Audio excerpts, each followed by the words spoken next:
How's everyone doing? Hey, what's up, Raven? Good. Pretty good. We here about to die salute you. Let's go. Alright. I think everyone is here, so. We were supposed to have Lazarus as scribe this week. Unfortunately, he's not here. Is there anyone else who wants to volunteer for the inspiration? I'll step in and do it. Okay. Harness. Thank you. I'm like, let's the melee guys do it. They'll need it. You'll be up next week as well. Are you okay doing it 2 weeks in a row? That's fine. If Laz is back, I'll give him the shot at it. If he wants.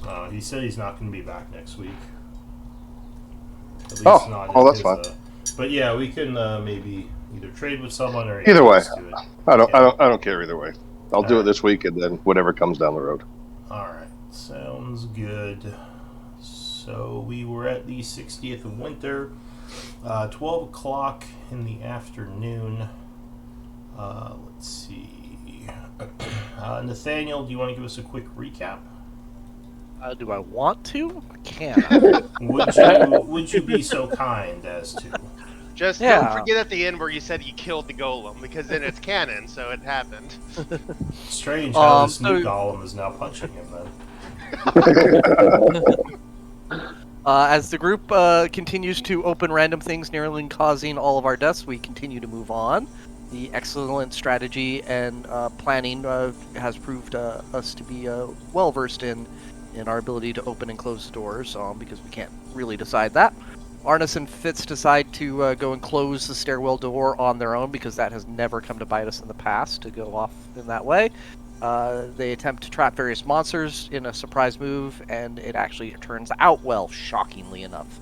As our split group continues to explore, we open another door, discovering an apparently dead demon. After much debate, they decide to go into the room again because, this has never proven bad in the past. While the rest of the group continues to rest, they shockingly again manage to explore the room and not draw in any new battles. Shockingly, they return to the room and identify Cav's weapon. I identify Cav's weapon, and we attempt to put a +2 enchantment on it. That was successful. Deska continues to work on her poison abilities. Laz continues to work on his holy symbol and completes it. Gotta remember to tell him when he does actually get back. We discover as we go back into the demon room, we explore a little bit and discover a shadow crystal. I convince the team that it's worth keeping and hide it away. We open the trapdoor in the room. We follow this through the escape route. And after some discussion with our companions, all the folks that we have rescued, they take their lead in the injured companions and they escape, giving them a note, which I wrote in the journal. I'm not going to read the entire thing here. We make our way through the caves and discover a strange hole, and for once don't go poking around into dark and wet places, shockingly. Eventually we arrive into another hole, and this one we decide to poke around into and find a large metallic machine. At which point a storm golem attacks us. Alright, and we will pick it up from there. So I did change something with the Combat Master. You can now use the screen that pops up to mark your tokens during battle. So if you don't want to go looking for it the normal way, you can use that screen. Hasn't that always worked for us? What are you talking about? Yeah. I don't know if it has. Have you always been able to use that? Yeah, I've always been able to use it. That's how I've always done it.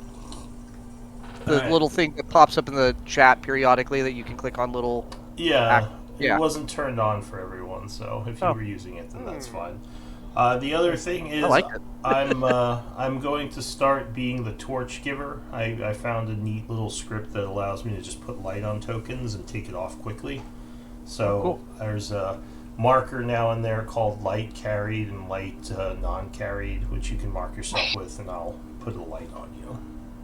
Oh, okay. Fancy. So yeah, if you cast it on your armor or something, then you'll just be lit up and you wouldn't have to worry about having a hand used. So anyway, let's get back into it. I believe it Quick was... question: Did Yeah. you fix that bug, the one where we weren't leveling up as fast as we should have been? Yes, you were actually leveling up too fast, so now it should slow down correctly. Oh, good, perfect. That's what I was looking for. Okay, thank you. Yeah. Well played, sir. Well played. Alright, Kavarius, what do you want to do? Can you remind me what the timer is on me? I think it's your rage. Yeah, I believe it's your rage. Okay, Which I perfect. was meaning to make a new icon for rage, but I can do that later. But yes, I'm 99% sure that's your rage.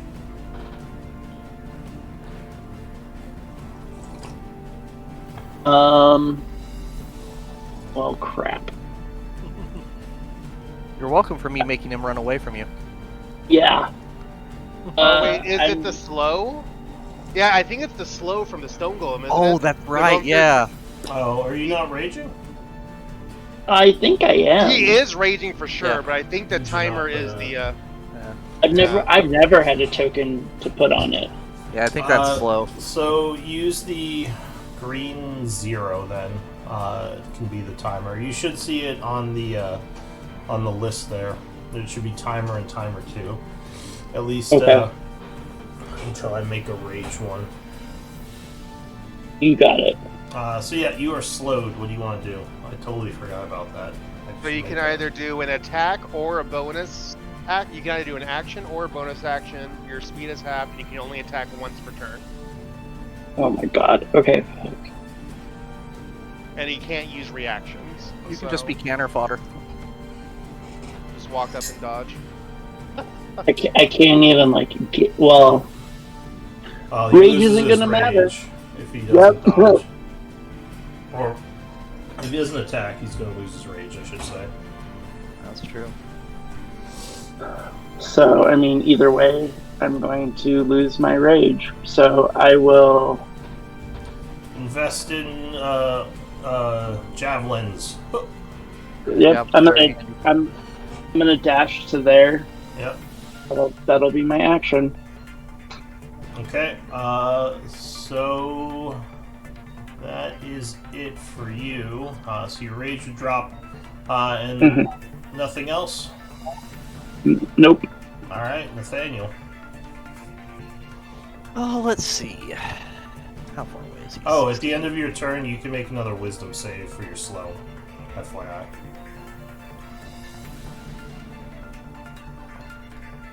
Hey! Alright, There we so go. you will drop the slow. You can go ahead and take the timer off whenever you want. Okay. Go ahead, Nathaniel, sorry. Yeah, no problem. I am going to go 5, 10, 15, 20, 25 here-ish.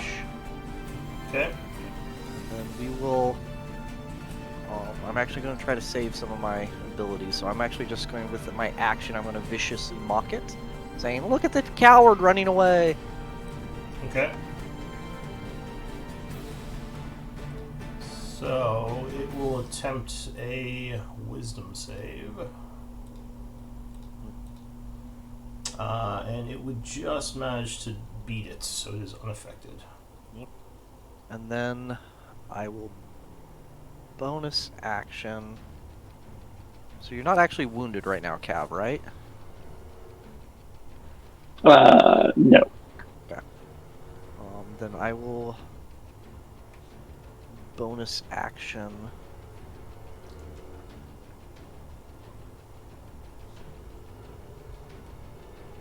I'm going to actually bonus action some Bardic Inspiration towards you. So I will say, "Come on, Cav, you can move faster than that. Get in there, lazy bum." Alright, so Kavarius, you are affected by a charge of Bardic Inspiration. Which is currently a D10. Which Sweet. is another thing I have to make a marking for. Alright, anything else, Nathaniel? That I think I might take another step back or two, but that will do it. Alright, Fitzgerald. Alright, so 5, 10, 15, 20, That's right. Fitz went over there. Yep, 25, 30 to there.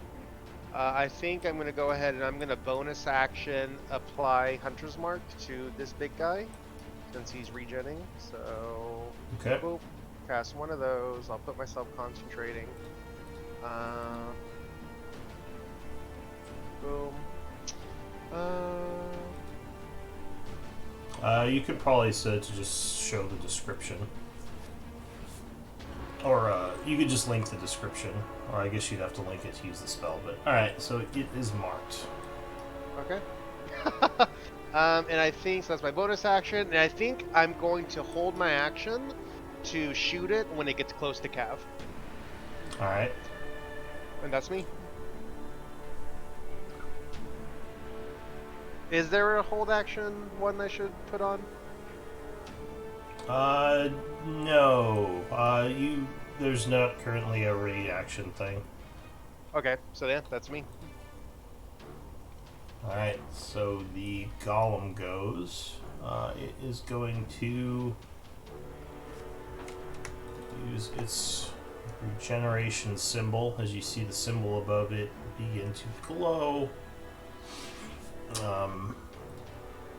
see.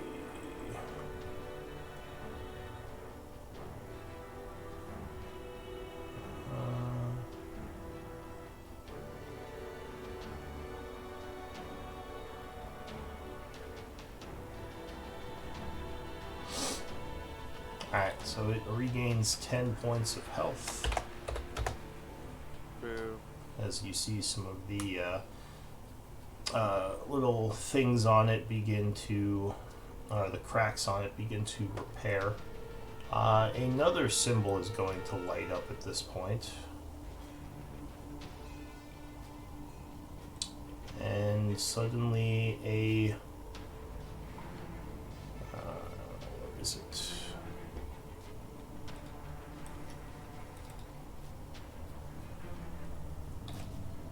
Sorry, one moment. It's weird. Why did I put the sheet up there?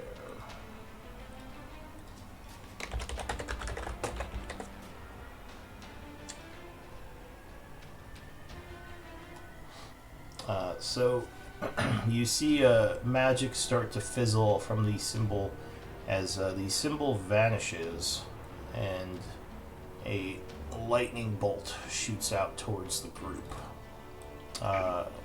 through Kavarius and Arnis. I need dex Stand in saves. line with them.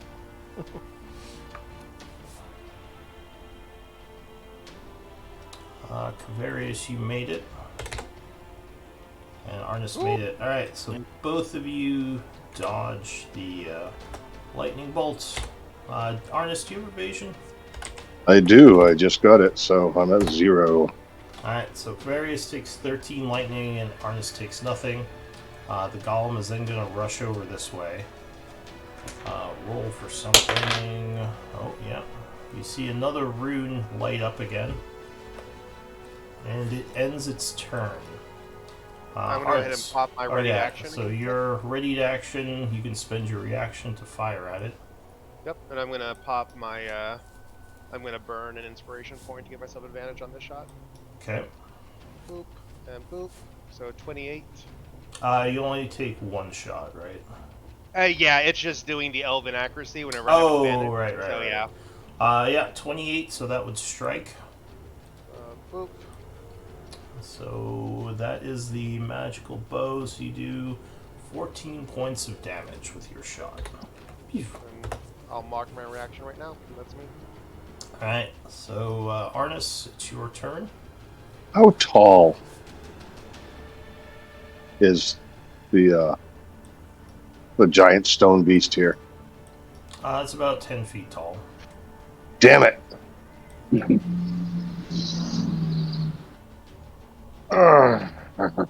If I roll insight, could it be 12 feet tall?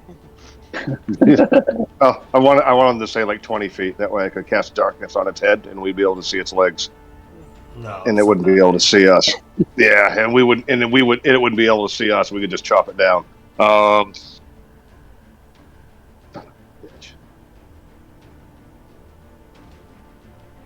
So 5. So you describe this like it's hard not to meta this. So you obviously Mike understands. He's looking into a cockpit through a glass window. Yeah. So Arnis sees what glass in a strange room. Yeah, 'Cause like, he's seen- I mean, 'cause he's seen glass before. You've seen windows before. Yeah, yeah. There are glass structures used to see through, like, out into the cave areas, even though you're not from the surface. Okay. Oh man, I can't leave Cav up there alone. All right, so 5.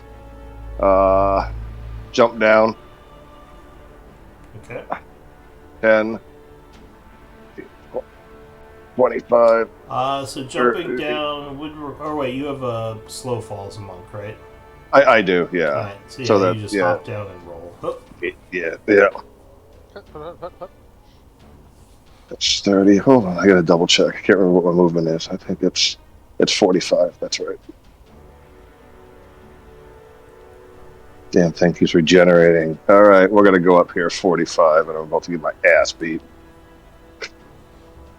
All right, we're gonna attack. Yeah, I gotta attack. I gotta do the alright. right thing. Yeah.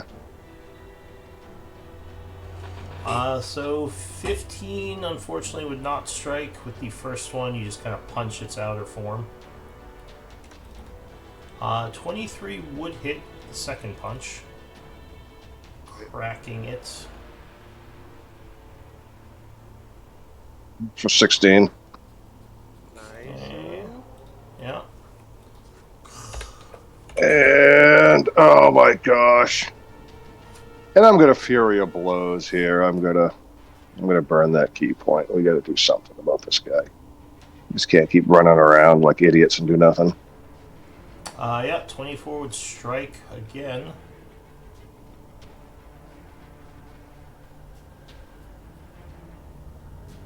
For 17. It's starting to look pretty beat up. But no, 16 would miss on that last punch. All right. That's it. I'm done. I'm done. I'm ready for my ass kicking.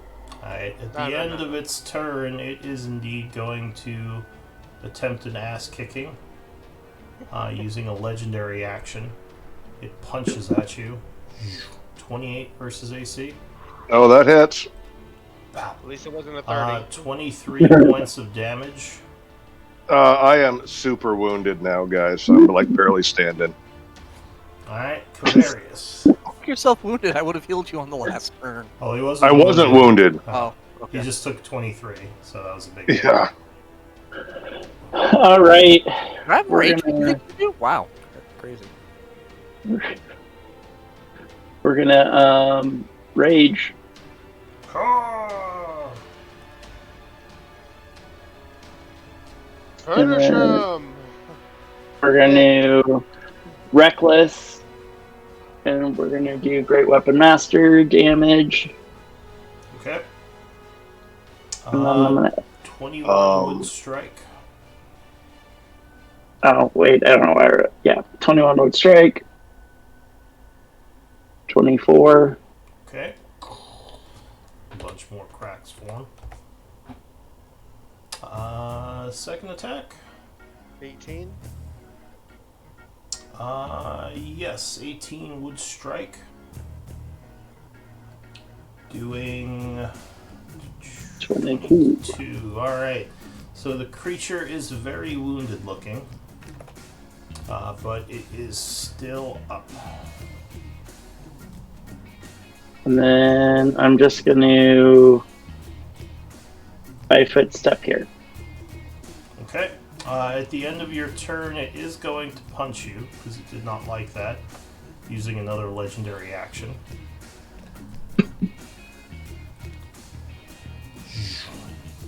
18, I believe, would hit.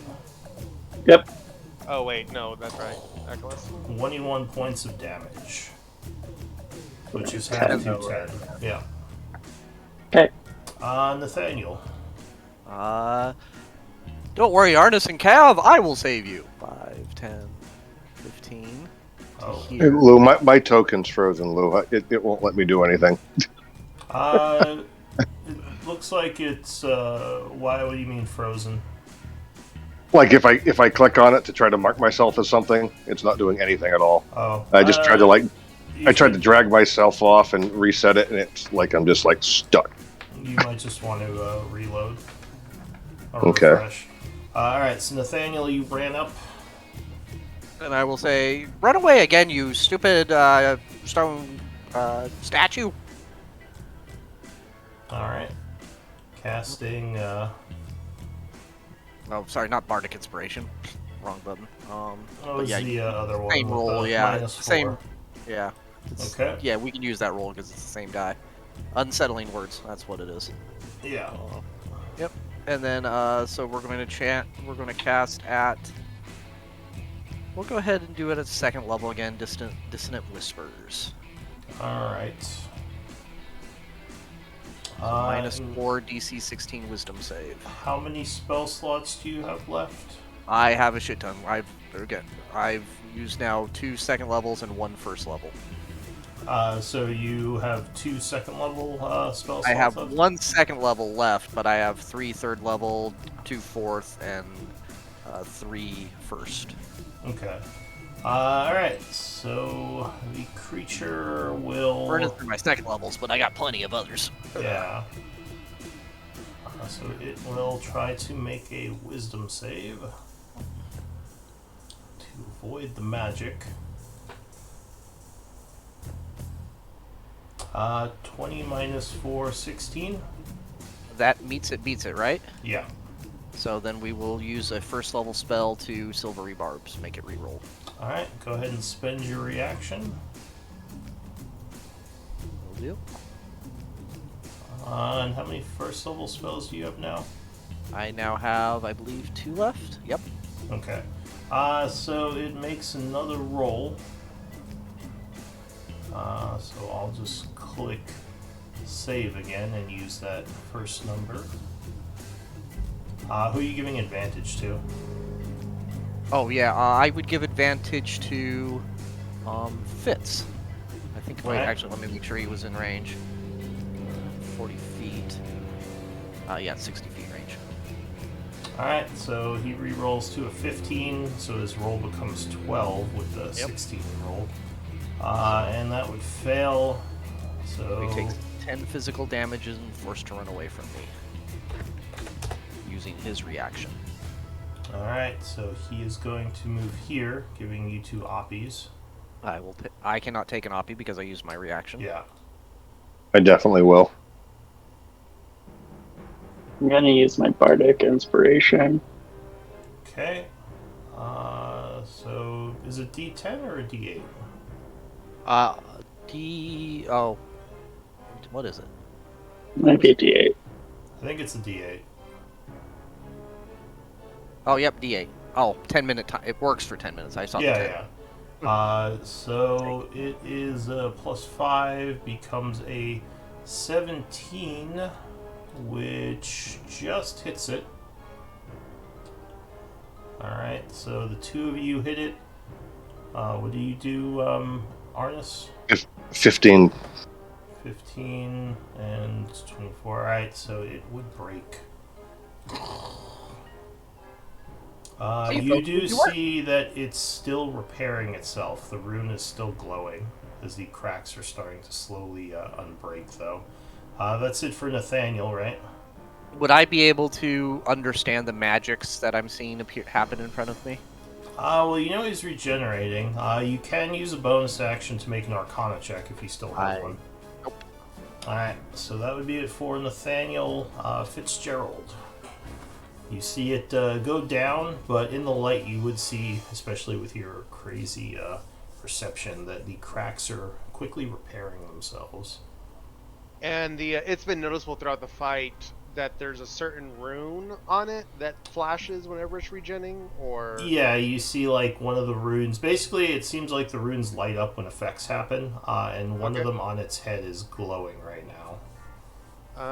Describing... So here, I can... You could probably use a bonus action to Arcana. You might be able to figure something out.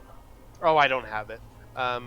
like trained. Well, do you have religion, arcana, or nature?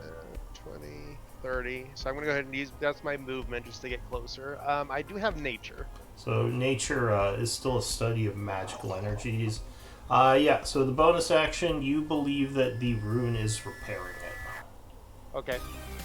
Now, when you say rune, is it a rune that's like painted on? Is it like carved into it? Is it like like on a gem? You're not sure. It only appeared when the effect started happening, so it might be some sort of magical connection thing.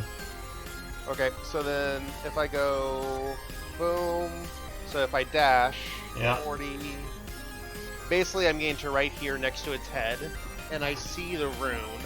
I guess what I was trying to ask is like, what appearance does the rune have? Like, does it look like it's carved into the golem? Does it look like it's like on a pendant that I could like pry out with a piton? It looks or- like it's almost like painted onto its forehead. Forehead. Okay. I honestly don't know how magic works, but if I see a rune and it's painted on there, I think what I would try to do is I will try to use this Masterwork Drow short sword I have, and I Okay. think I'm going to intentionally. So I still have. So I can. I'm going to drop my bow and then item interaction, pull out my short sword, and then I still have an action left over. Is it Yeah. possible to do like a targeted attack where I'm trying to like deface the rune to see if Yeah, that would do so anything? you could attack the rune if you want. Okay, so then I'll go ahead and I guess I'll just do that. So I'll just roll with the Masterworks sword. Oh, alright. Sorry, I didn't. When I took the sword, I didn't actually get like any of its properties. So it's can I use Dex on it, or is it a strength thing for short swords? Short sword is versatile, so you can use either. Okay, cool, beautiful. So I still have advantage, thanks to Nathaniel. So roll with advantage. 15, no, that would not be enough. You would strike it, but it's still pretty hard to affect because of how sturdy the stonework is, so it just kind of clangs off of it. Okay, and then I'm going to, I'll take one step back with the last of my movements since I had some left over. Okay. And I'm going to change myself to having a... Oh, did you drop your bow, or did you sling it? Well, I assumed that I had, because it's a free action to drop your weapon, and then I use the interact option to take out a short sword, so it's sitting right there. I'm just haven't pulled out the token yet. Okay, so you dropped it, got it. Alright, so you have your sword out. Oh, by the way, there is a new token for single-handed. It's the Okay. sword icon. I don't know if you still have the thing up. Virtual weapon. I do. So it Aha, is there a we go. one-handed weapon because you put on dual wielding. That's dual wielding now if you have two weapons out. Yeah. It's asking me for... Okay, cool. So if I just put 0 duration, it'll just never go away, right? Yeah, and actually, why is Okay. it doing that? Let me take a look at that. It shouldn't be doing that. While you're looking at that, I'll say I used to always be able to do that, and I can't use the thing now. Oh, well, you can only use it on your turn. It's weird. I think it was always like that. No, I'm pretty sure I could always do it because I always forget to. Well, I didn't always forget, but I was usually doing it at the end of my turn, and you had moved on to the next one. Is when I started clicking and adding all the things I needed to add. Oh, weird. I don't know. That's fine. We can look into it later. Yeah, well, we can investigate. But anyway, so you strike, you miss, and you back off. That's it for you, right? Yeah, that's me.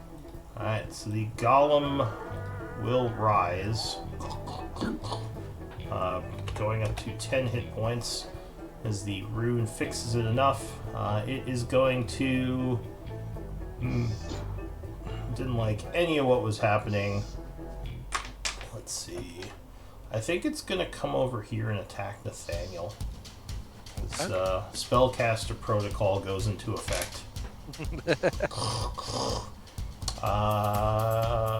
Well, actually, it's got a lot of people around it. I think it's going to use its recharged slow protocol.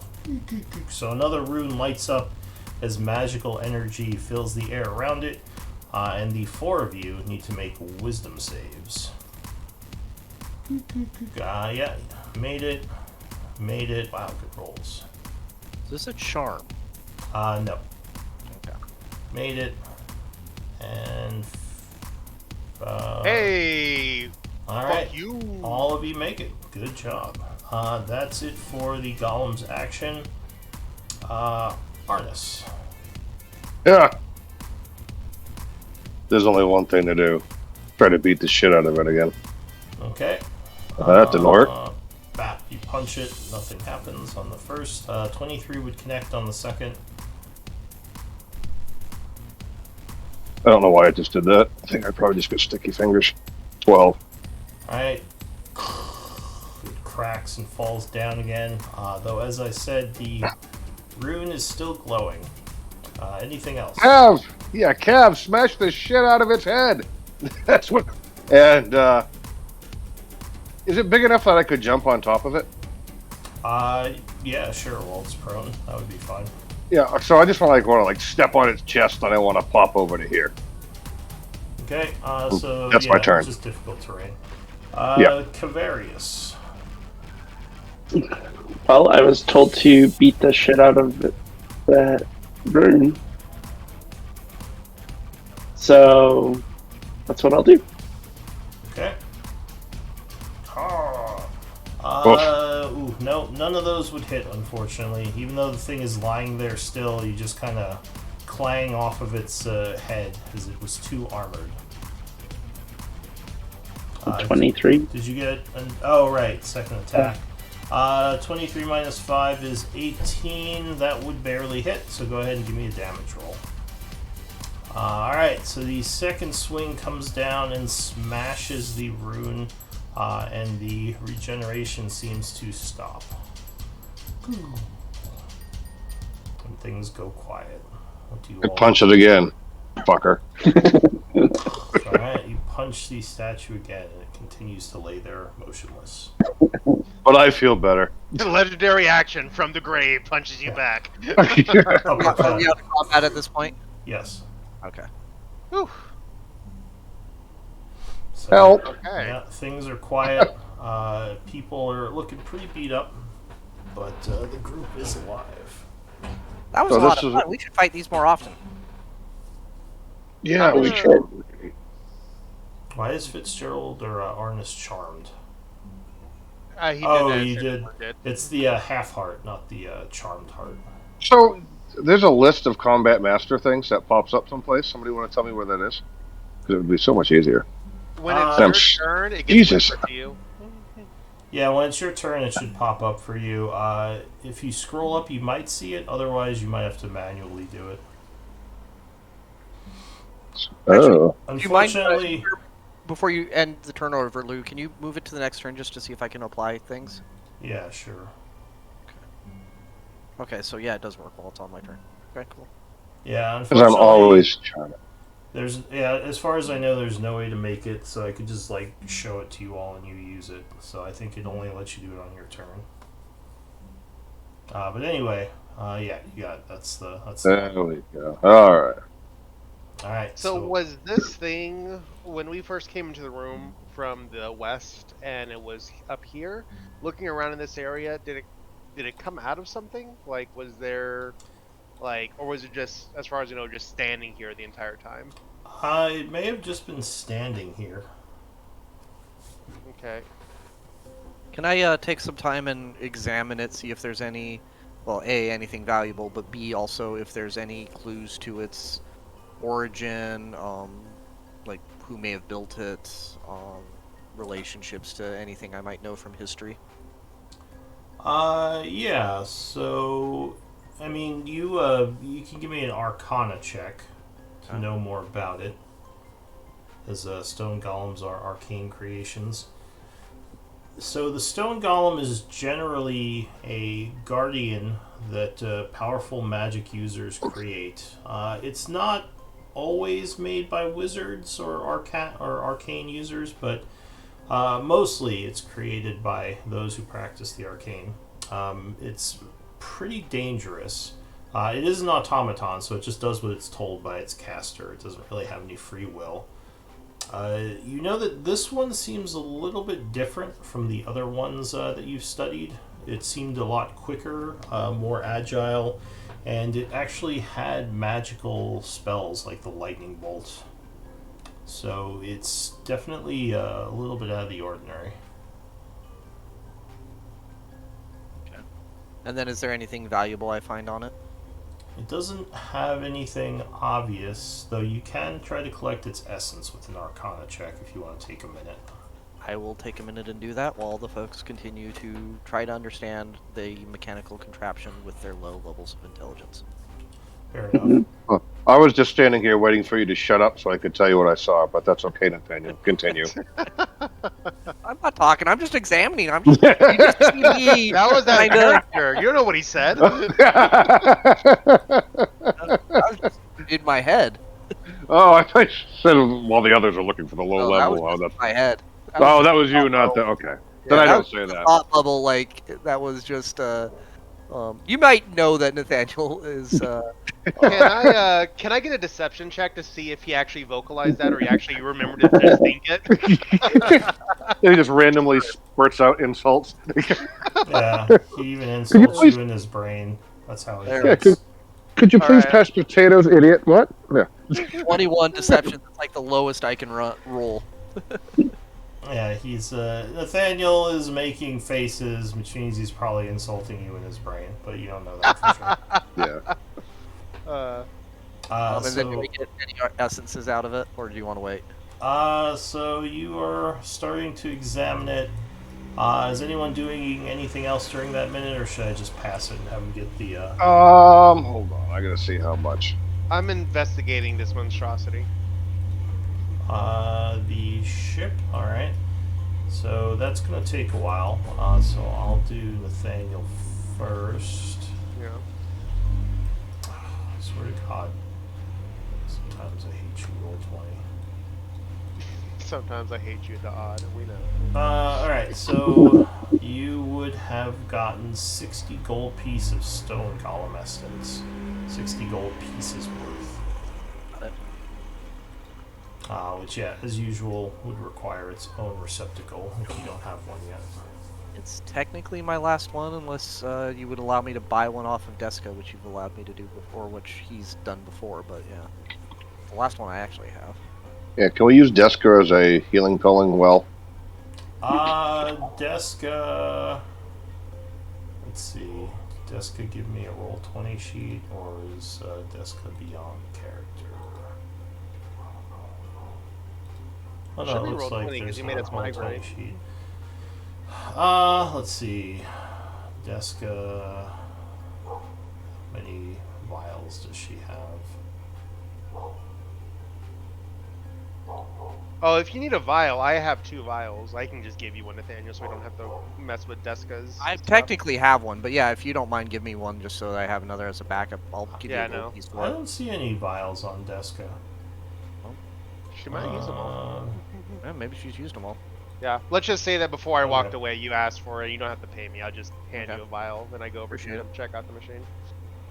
Okay. So you are investigating the machine. That's taking a bit. Is anyone else doing anything? You're kind of standing around this cave right now. If you look south of here, or wait, never mind. No, you'd still have to travel a bit. Well, Nathaniel's poking the rocks. I explained what I saw when I jumped up onto the machine and looked through the window. It seems like, yeah, whatever this thing is, it does have an interior. And I say, and whenever you guys are ready, Cav and I could use a little help. Alright, so Fitz, give me an investigation check.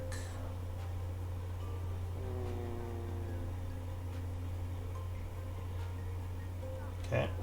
Yeah, so Fitz is investigating. Deska will say, well, what do you want me to do about it? To your comment that you're not doing so well. Or would you mind healing us? Let me see what I have. She starts crying on command. So she doesn't actually have a cure wound. She does have healing word. She says, "I guess I could heal you, though. I feel like we might just want to rest. If I can save my magic, I'd rather save it." So we have to listen to more of Nathaniel's comments about us being restful. Hey, Nathaniel, do you need the rest so you can get strong in your spells again? I actually, so my spells only regenerate over the course of the day. The spheres come to me through contemplation overnight. So, if you guys, again, need to rest as you are prone to do, I'm not against it, but I have some time to take some journal and some note taking about my elite tactical skills in this last battle. But yes. Deska says, "Well, their abilities are more supernatural, so they need time for their muscles to relax and all that. At least from what I understand." What she just said is, we're what stops from you getting your ass kicked, and we're pretty beat up. I mean, yeah, if we want to take an hour, I'm fine with that. Yeah. And Laz is out wandering around. Alright, so Fitz, you are examining this, as I said, this metal monstrosity, and you would see towards the front here, or actually, sorry, towards the side here, there is a panel that looks like it might be manipulatable. I need another investigation check.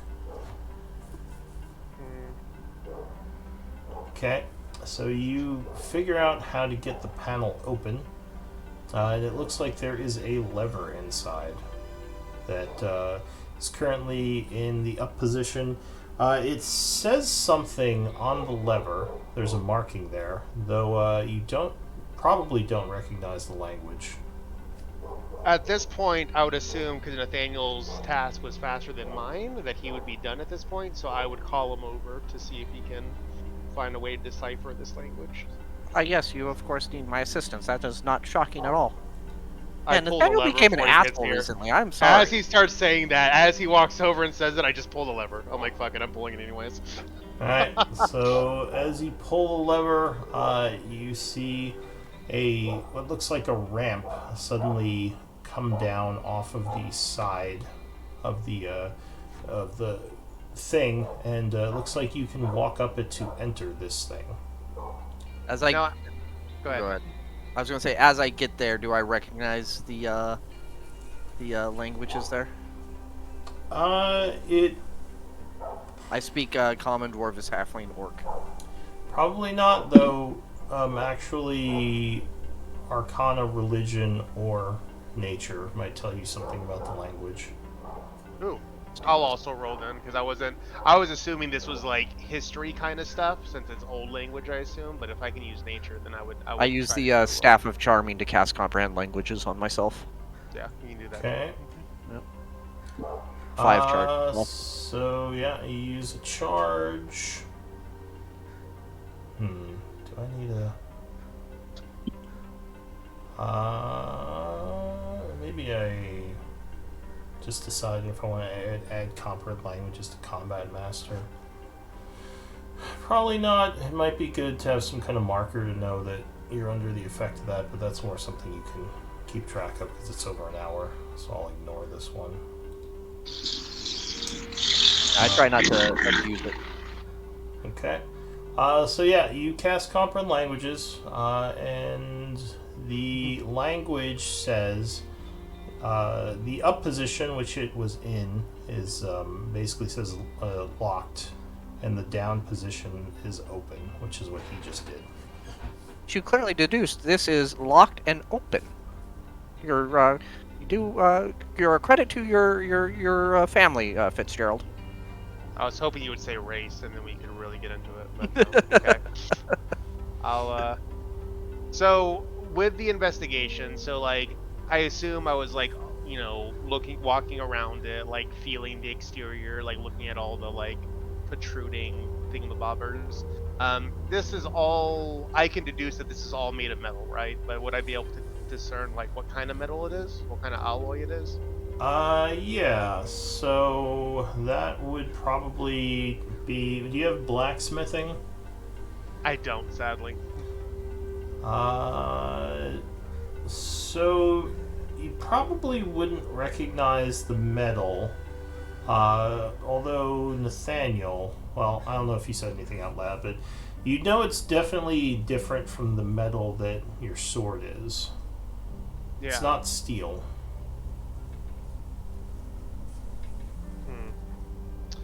And when the ramp comes down and I'm looking into the interior, is it lit up? Is it dark?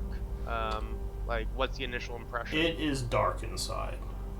It's old, dusty, looks like no one's been in here for a long time.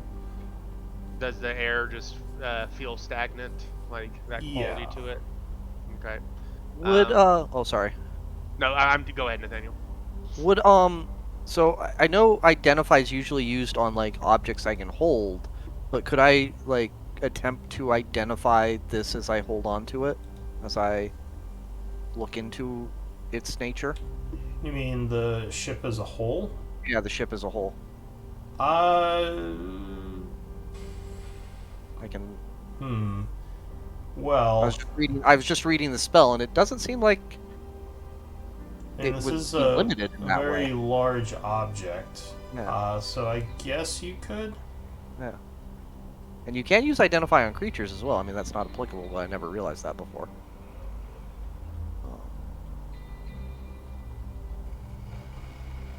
I don't know if it says creature. I think it just says object there. No, if you instead touch a creature throughout the casting, you learn what spells, if any, are currently affecting it.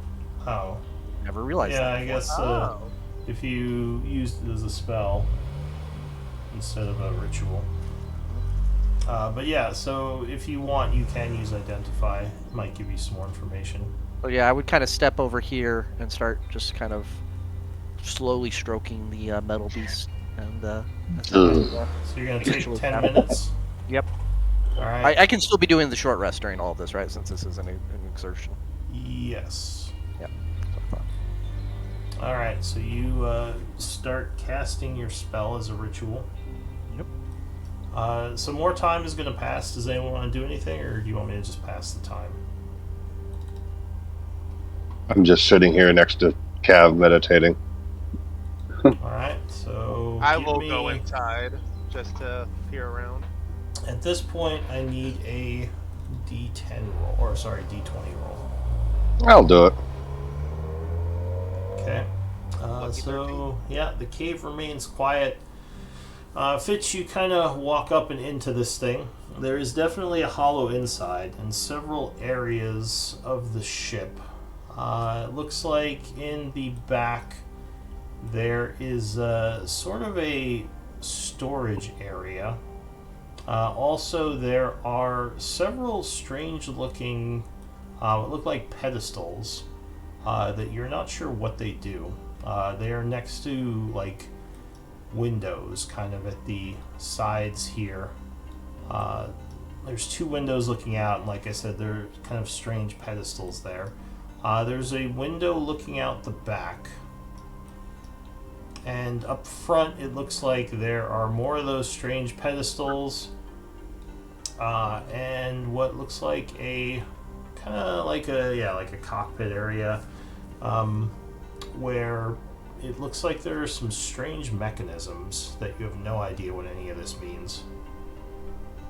The first thing I would look around for, like when I first come in, is I'd say, are there any bodies? Are there any like texts or anything that would indicate like who the owners were, who the creators were?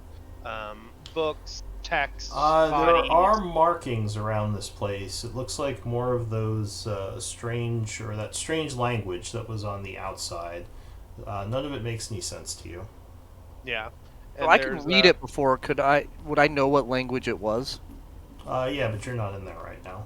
What languages? I don't think the spell identifies the language. Yeah. I don't think it does. I'll look quickly. I think you can just read it.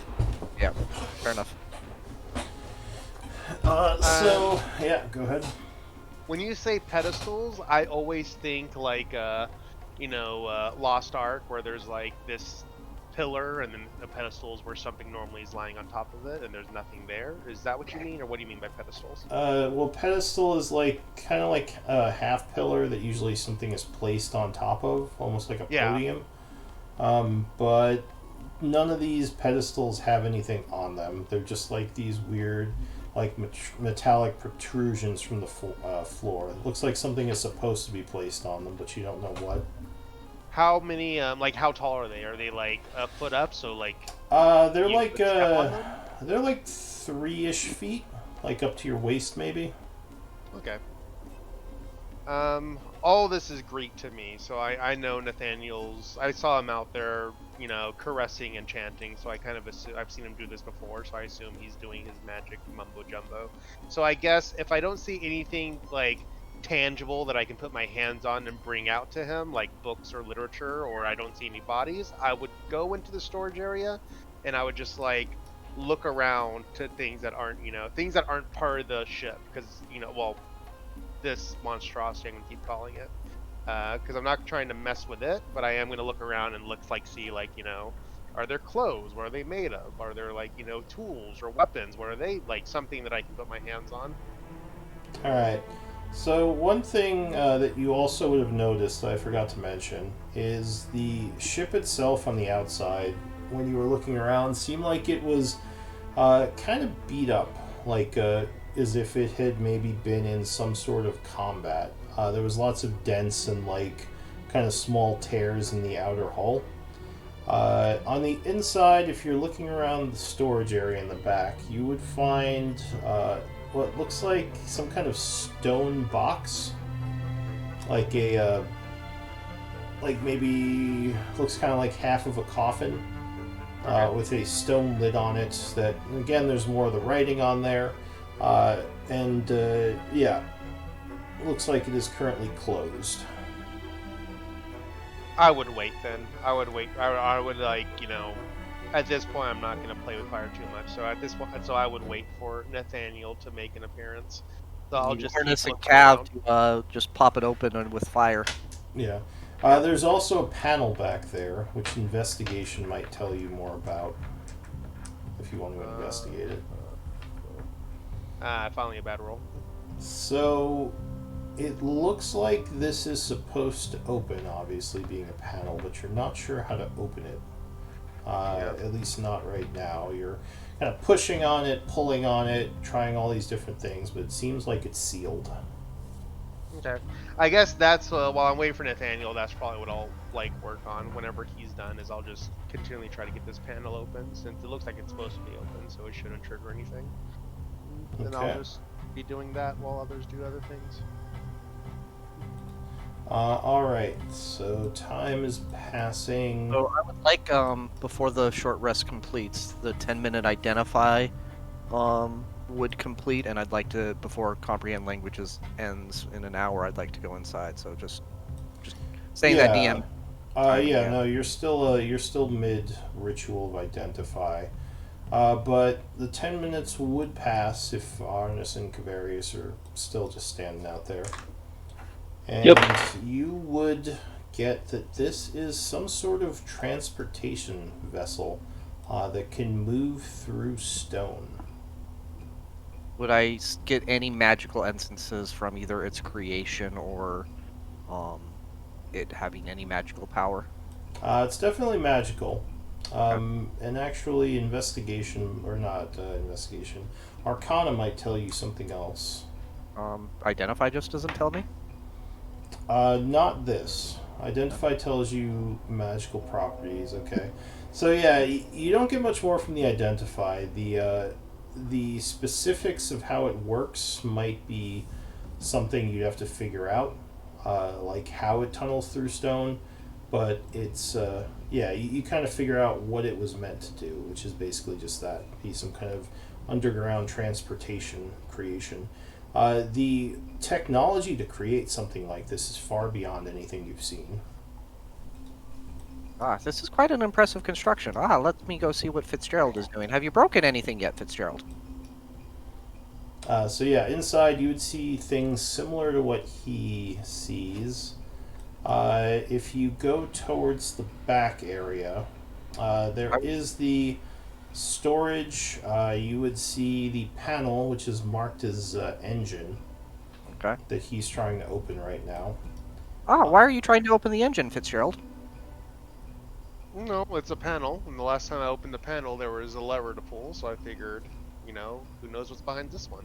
Would I see any markings related to, like, repair or open or anything like that? There's nothing obvious like a repair manual. If you look at the panel he's trying to open, yeah, it just kind of identifies what is there. You don't see like a pull here to open type dealio. And So- how it? I mean, I'm kind of curious, and I don't know. This might be an unfair. Like, how advanced is the machining of this? Is this like Iron Age work, or are we talking like, you know, modern, you know, like screw finished flat panel things? The technology, as I said, is kind of beyond any. Because you're familiar with artificers and their work, and this definitely seems like an extremely advanced artificer creation. Yeah, like as for like screws and like how it's engineered, that you don't see anything like screws or anything like that. But you would just kind of think of it as beyond like what you know of the abilities of artificer creation. I guess I'm trying to determine if we're going to damage it by trying to open it. Like, you know, we need a crowbar to pop open the panel because we don't know how to unscrew a screw. Oh, that's. I mean, yeah, it's hard to say. As I said, you're kind of unfamiliar with any of this.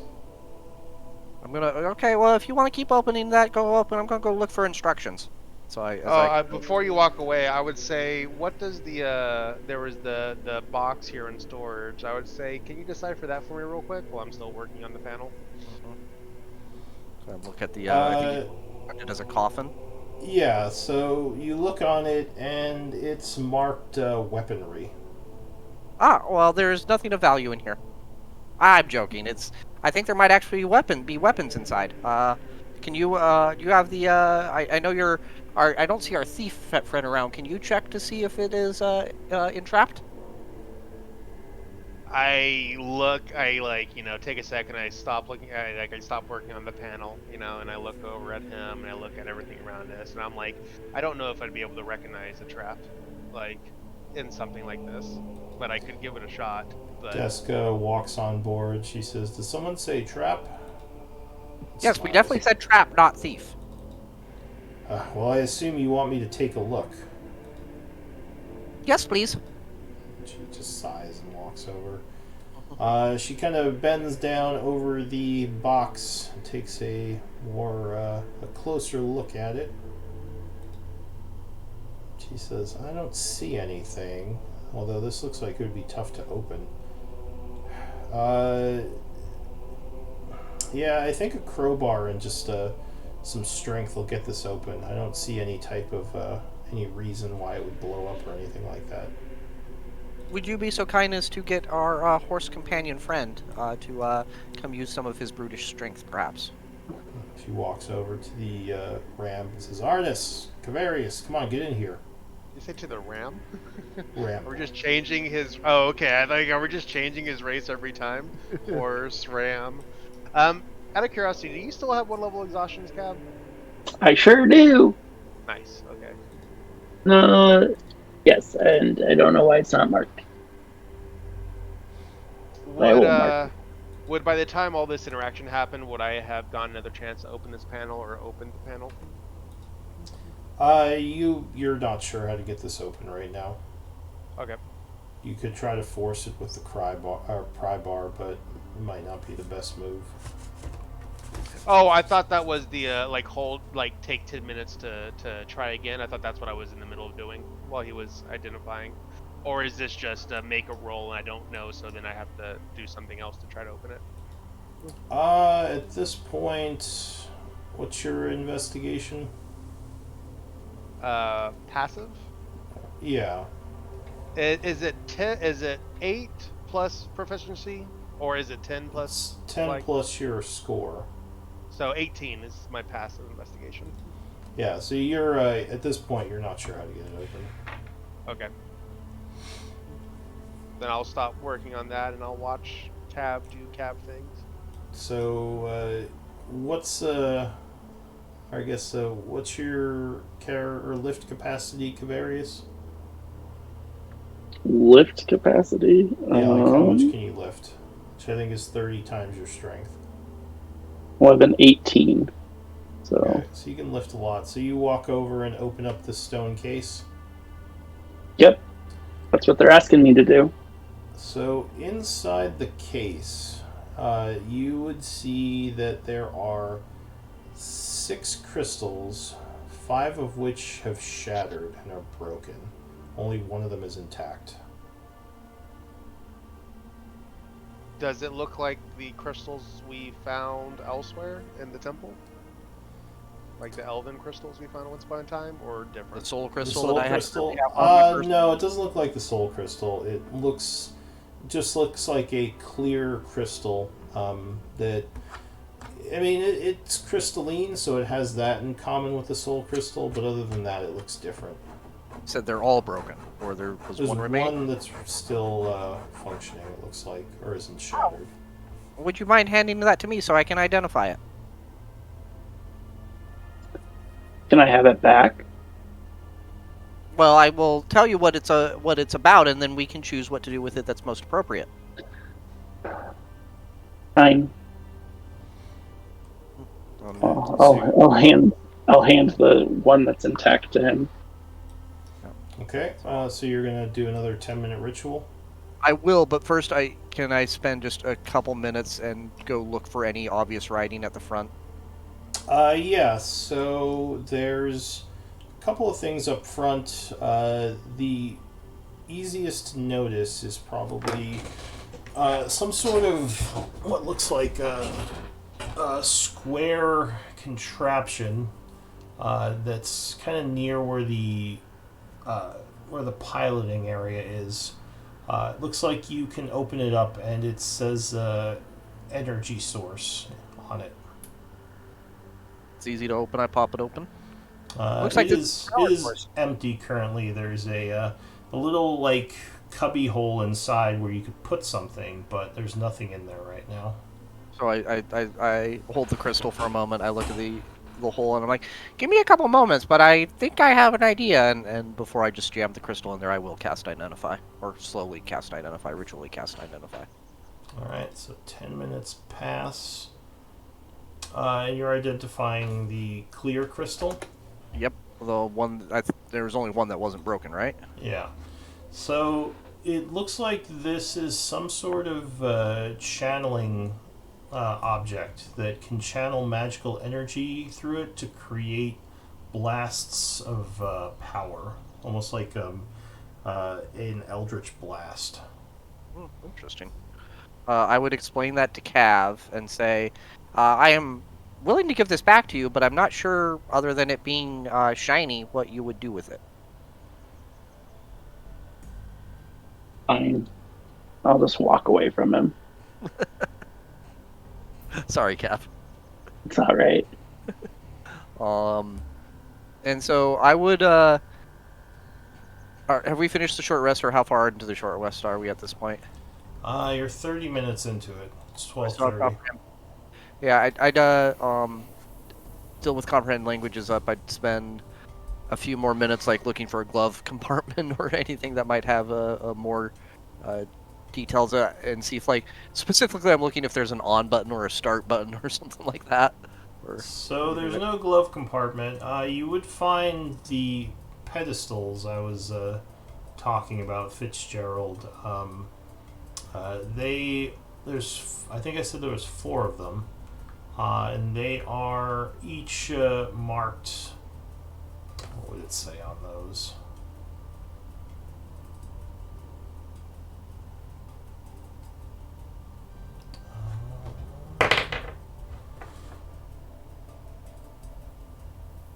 I guess it might say something like the front two would say something like forward gun, and the back two would be rear guns. Look out the window. Is anything in front of me? No, there's just a pedestal there. You don't see anything actually that would be a gun or something you'd shoot with. Just the pedestal next to the window. So... Okay, so it's just a pedestal that says front gun.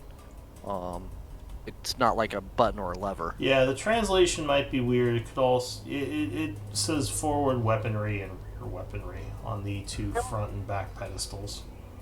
I am going to...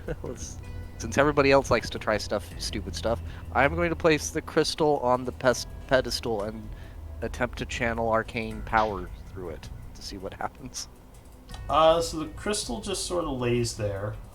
You mean like expend a spell slot into it? If it takes a spell slot, yeah. I mean, I'm trying to avoid doing that, but if I need to do that to know for sure whether anything happens, then I will. So you try to channel energy through it, but nothing happens. Okay. Do I need to expend a spell slot? No, because nothing. It didn't seem to take the energy. Okay. So I say, well, unfortunately that was not a successful experiment.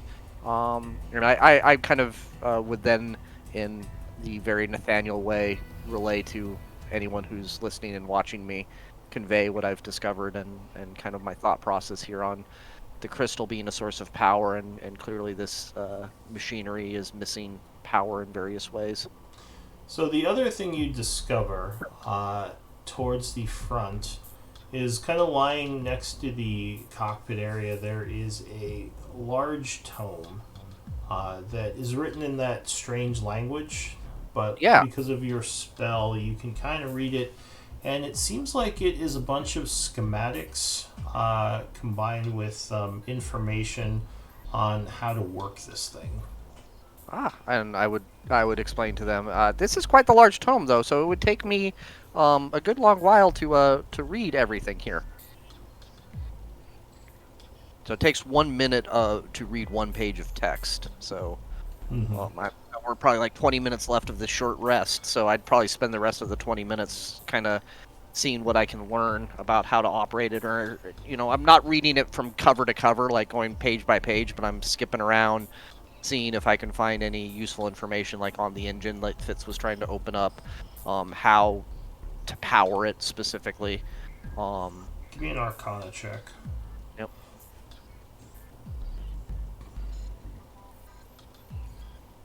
Alright, so you start reading it for the last 20 minutes or so. There's a lot of information in here that makes no sense to you. One of the first few pages, though, explains that the thing needs some sort of energy source. It doesn't say much about what that is, almost like you'd be expected to know. The short rest would pass, so go ahead and spend a short rest if you want to benefit from one.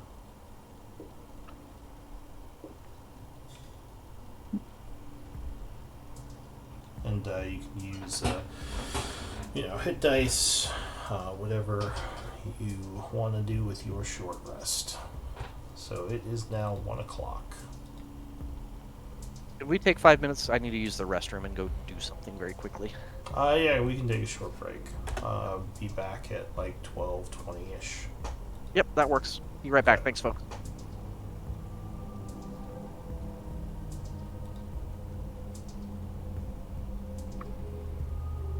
Deska would cast guidance.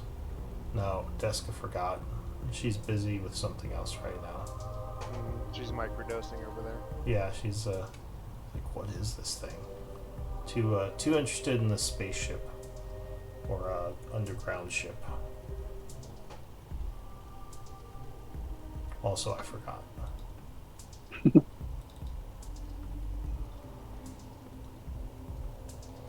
Alright, I'm gonna go get Diet Coke. I'll be right back.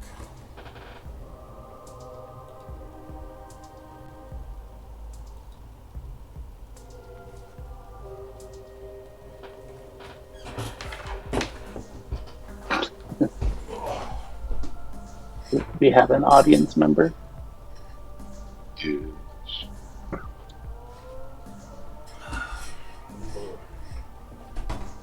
Probably Deska. Oh yeah. Yeah. I wonder how she's gonna feel about her and Laz getting married and preparing to have a wonderful life together.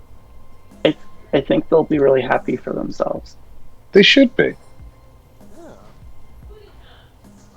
Let's build a okay.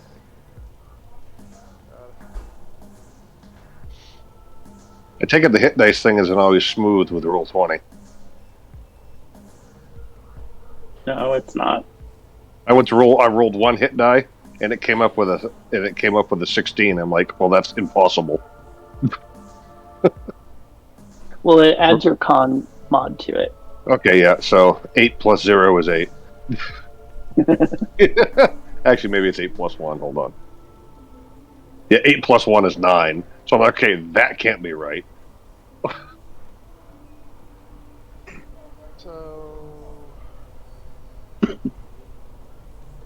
the stealth, I'm gonna get survival and nature because of this. Back, you thinks. Nature. Anyone else still here? Oh yeah. Oh, I was just saying, don't say anything. Ah, you son of a bitches. Yeah. You son of a bitch. I just found the world's greatest math. I used one hit die and it came out to a total of 16, which is absolutely impossible. Seeing how my hit dice are 8 plus 1. I'm like, okay, that's not right. Yes, the math there does not quite work, I don't think. Yeah, so, so I went back and I did it again. I'm like, okay, that's better spending 2 hit dice. It actually uses math. But 1, no math involved. Wait, what are you saying? I did 1 hit die, and it came up with a total of 16. Yeah, it seems. You mean Yeah, the 16 Yeah. there? yeah. That When I rolled went through and did it. 4d8 plus 4 is what that rolled. If you mouse over, it shows the rolls. Oh, it does. It only went down 1 hit die. Yeah, so something's weird with that. I don't know why I did that. Yeah, so then I'm like, okay, that's not right. So then this one's 3, Yeah, which rolled 3d8 plus And- 3. which actually did its job in the hit dice. So it brought me down to 5. I don't know, whatever. Now we know it's right. We have 3 at 5, so it's fine.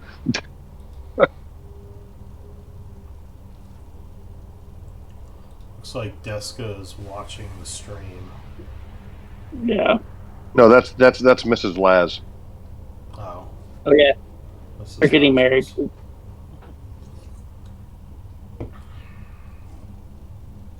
I am back, Lou, if we want to resume. I think everyone's here. Yeah, sure, if everyone's back. And we're just waiting on Fitz. Oh, I've been here this whole time. I've just been so last game when you explained the ranger features to me and like how one replaces the other, I was going through and looking at all my ranger features and realizing that I just haven't been doing any of them, like getting any of the benefits for any of them because I never selected any. So that's what I've been doing right now, is trying to figure out exactly how much I haven't been using my ranger class. I'm here and ready to go. You mean when you were building your character? Yeah, like for example, like you have Natural Explorer, then Deft Explorer, and you choose one, and each one has a different thing they do. Yeah. And then like Primal Awareness and Primeval, awareness. And so I've just been having them all here, but since I didn't know I had to commit to one, and none of them actually change none of them modify your sheet until you actually like put it in there. I've just been having a bunch of Ranger shit that I just haven't been using whatsoever. Yeah, so when you're using the Charactermancer, if you don't choose one, it will just skip that. Exactly, and that's what I'm Which is just realizing. unfortunate, But yeah, the nice thing is you can just go back and add them. Yeah, so essentially what I did is I gave myself expertise in investigation with Deft Explorer, so I'll get another +3 to that, and then I get 2 more languages, but I just don't know what I want yet, so I'm going to think about that in a sec for next session, and just keep my sheet as it is right now. Okay. But I'm ready to go. I'm going to add a rage condition real quick while we're ending the break here. I wonder if my Question is, what icon do I want to use for rage? Let's see.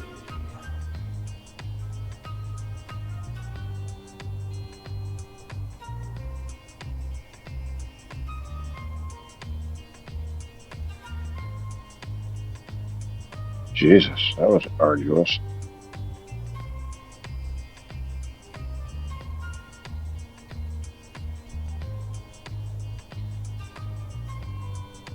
Screw that.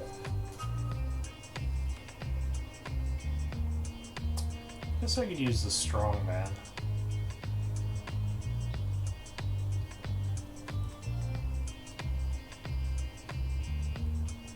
So strong. You mentioned you were thinking about an icon for comprehend languages. I know at some point I get comprehend languages like universal something or other. Oh, well, I don't know if I need one for comprehend, because that's not something we need during battles necessarily. Yeah, I know you mentioned it, but okay.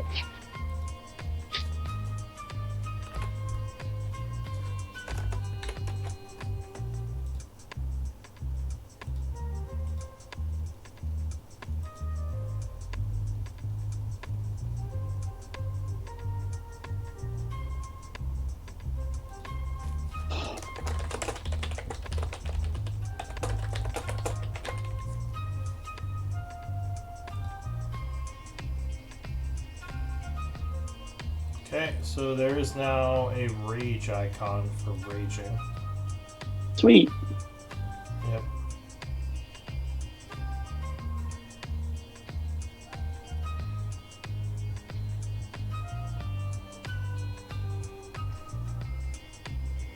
Oh. Wait.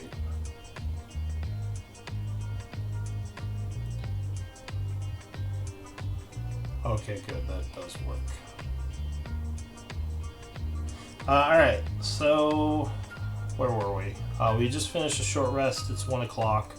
What does the group want to do? He was spending the last 20 minutes of the rest to read as much of the book as possible, so I think that's what Nathaniel's currently on. Yep. Yeah, no, he has been reading it, and he hasn't found out much so far. So I would Just that you need some sort of energy source to power this. So I would look. So comprehend languages is probably about to fade, and I would basically ask the group.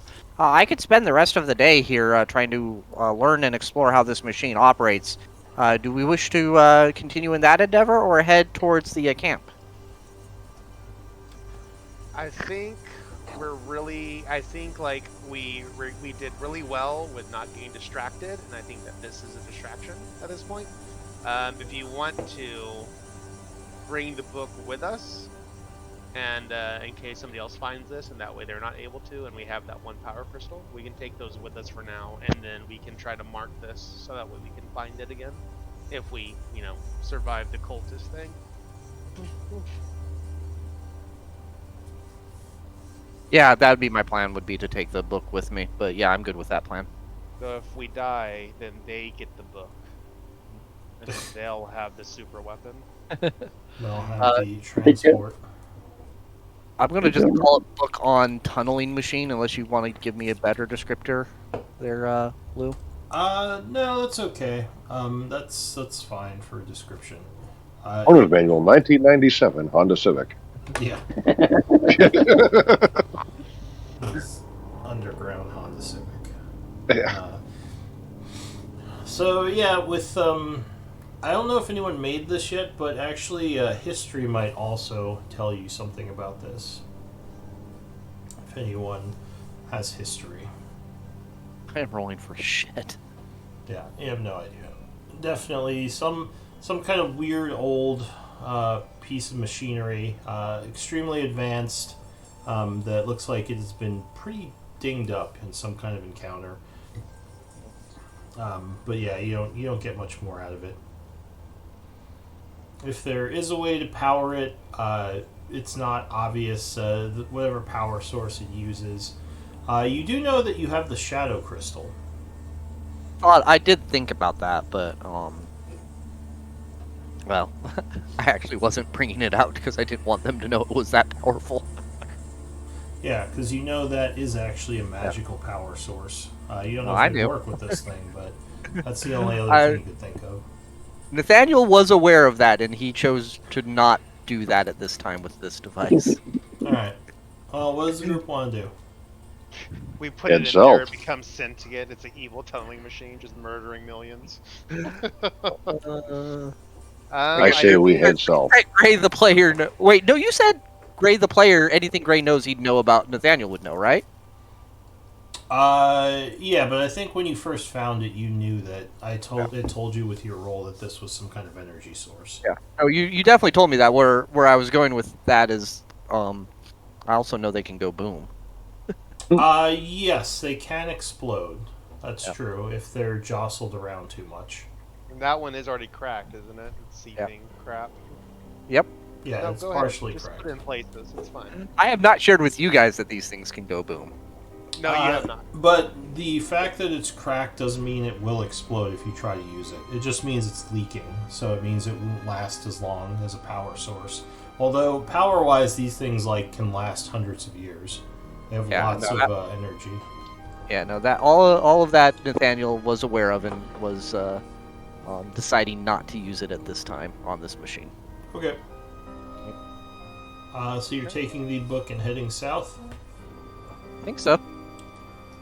Yeah. All right. And the crystal, right? We're bringing both those with us. Oh yeah, I put it in my inventory already.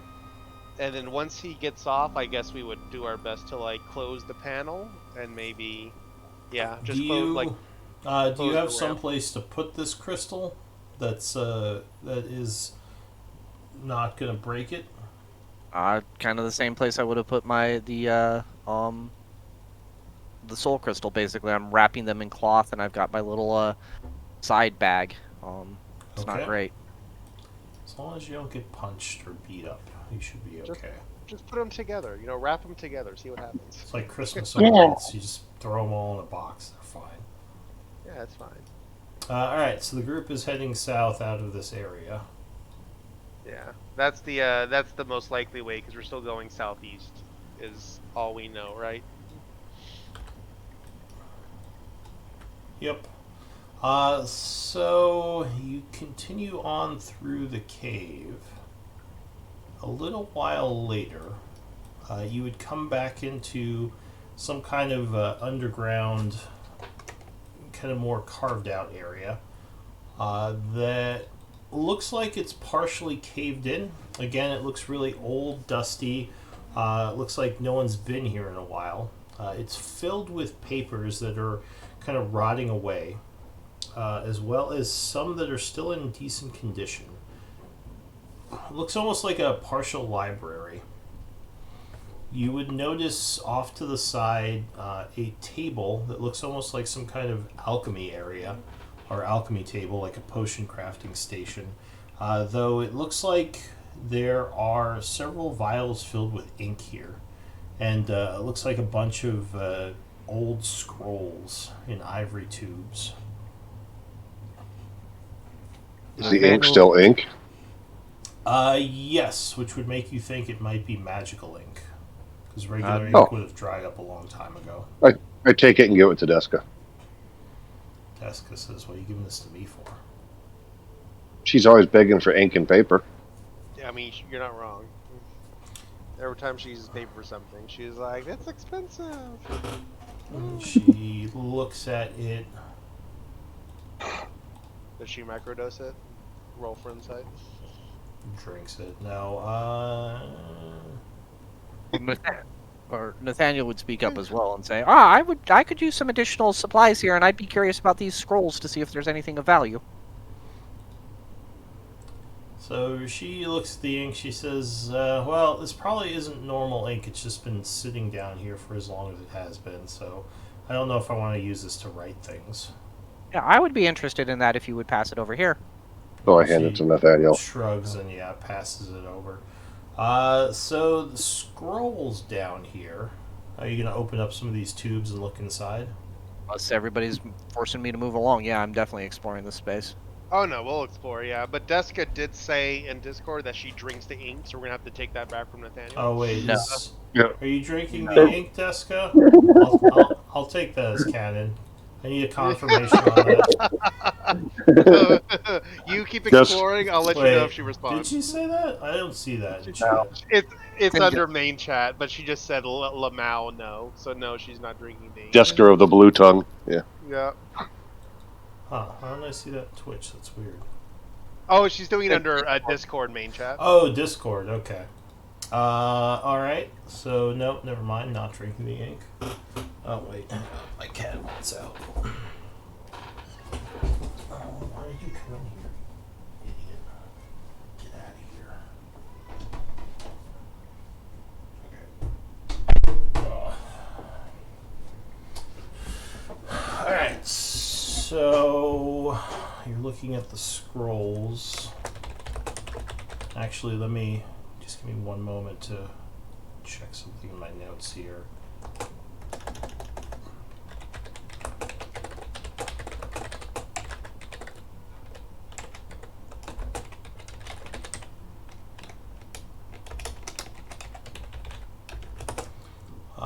So the first scroll, if you look at it, is a spell. Excuse me. Change or alter. First level spell, Alter Self.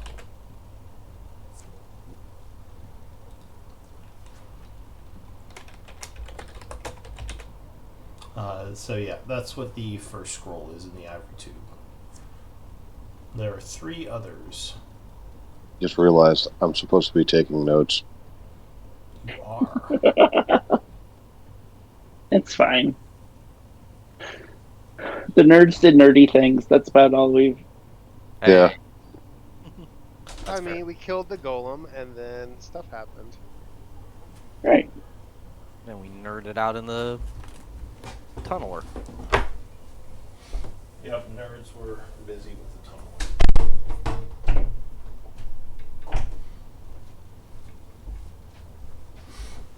Anyone doing anything else, or?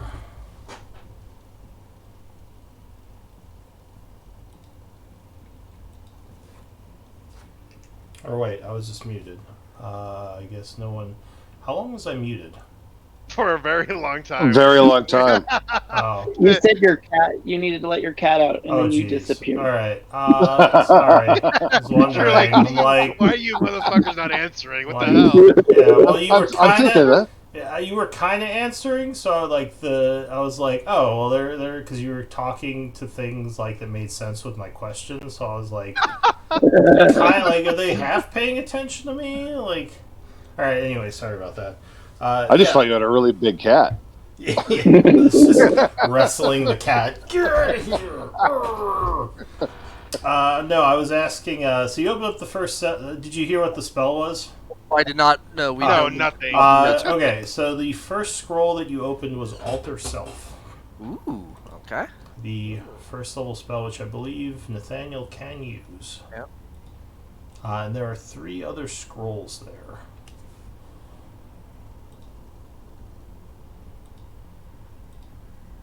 Are you opening the other ones? Yep.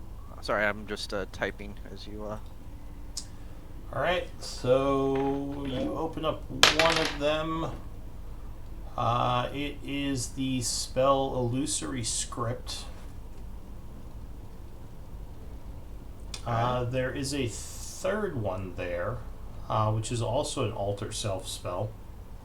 Alright. So put a +1 on that. And the fourth one is a Sorry, what was the second one? Illusory Script? Illusory Script, yeah. Which I believe is also a first level. I don't know if that's one you can use. I will look it up later. Just making sure I have them written down in my inventory. And the fourth? That was Hail of Thorns, which might be a cantrip. And I think that's something Fitz can use, right? Can you use that, Fitz? Hail of Thorns. I don't know. I'm I think it's a ranger. It is. It's a ranger spell. But there's also what appears to be 1,000 gold pieces worth of rare inks, which is kind of the Damn. vial you gave to Deska, which can be used to scribe spells or create scrolls. I am going to take that unless someone yells at me. You said 1,000 gold pieces of illusory ink? Of rare inks, which is used for scroll scribing and, as I said, to create scrolls. Or, spellbook scribing and creation of scrolls.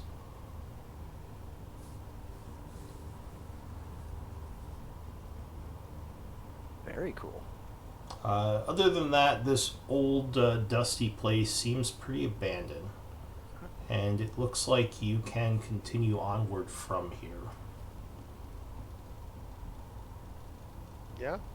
Are those the ivory tubes that were holding the scrolls? Do you store the scrolls in those, or do you just discard them, Nathaniel?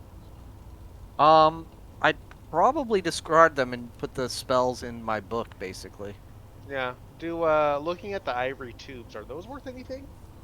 I mean, they're good for transporting papers if you don't want them to get wet or something.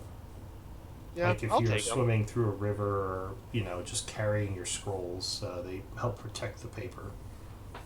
See, me, the person hears ivory, so I'm like, oh, ivory is a pretty high quality ingredient. So it's You like- could definitely sell them as well. It's a very particular person who'd want to buy that. Usually scribes and scholars will buy them. Yeah, I'll take them if you discard them. Yep. And I'll just write down ivory tubes, 3 of them, right? Because there's 3 spell scrolls. There are 4 spell scrolls. Okay, cool. Yep. Beautiful. Are you taking the Hell of Thorns also, spell scroll? No, go ahead and keep it for now. I'm not 100% like into magic, even though I am a ranger. So like you would present it to me saying like, oh yes, this is blah blah blah, and I'm just like, I'm okay. Hail of Thorns is a first level ranger spell. Yep. Just FYI. I mean, I can't use it, so. It would be now remind me when it comes to spell scrolls, that basically means that I have a scroll that I can use that once to cast that spell as a ranger. Yep. I don't Yes. get the spell. Well, no. So no one can scribe ranger spells. No matter who you give it Yeah. to, you can only use it once as a ranger. Gotcha. Yeah, you might as well take it. Sure. Yeah, I'll take it. I'll put it in one of the tubes that I have. So I'll say I have 3 ivory tubes, and then The one thing, if you keep it in the tube, you can't cast it just from the tube. It would have to be like, on your side if you want to just use it during combat, because you'd have to draw it as an item interaction. next time. So bonus action. I put that on myself. Addition.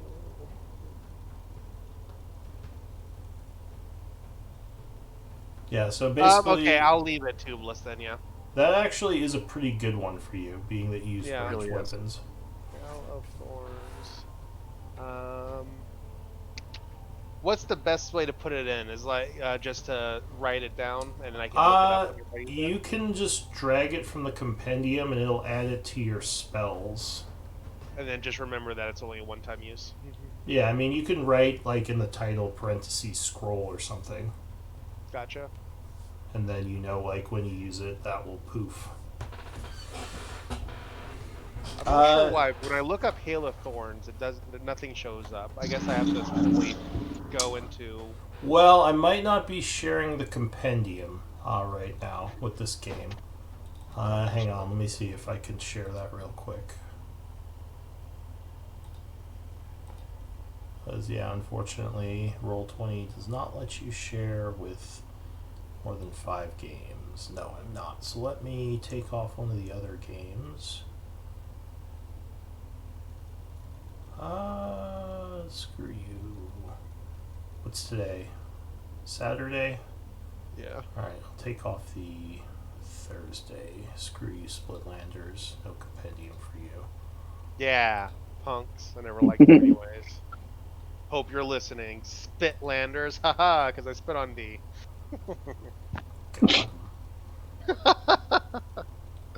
Alright, so hopefully, can you find it now?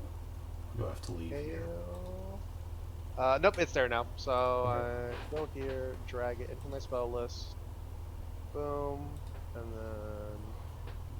then So this is a pretty big area. If you want to search around it, it might take some time. Otherwise, you could just move on and continue forward. the area that we're currently in right now. Yeah, the scribe area that you're in, the little partial library that's caved in. There's like a bunch of bookshelves with like old papers that are kind of falling apart, and yeah, there could be more here if you want to take time to look.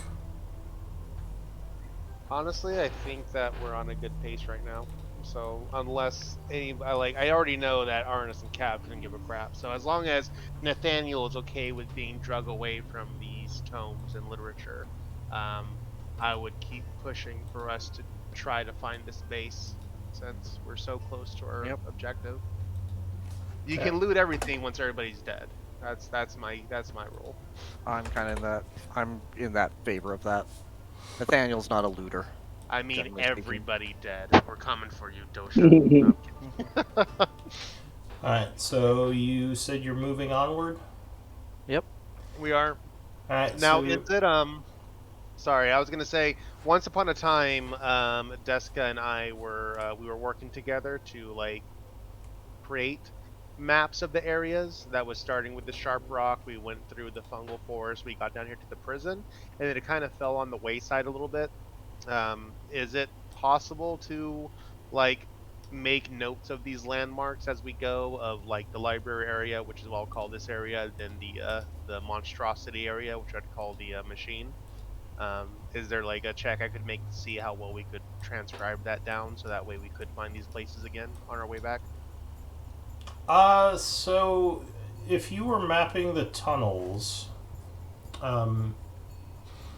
you could probably mark that you just have a map of these caves, Okay.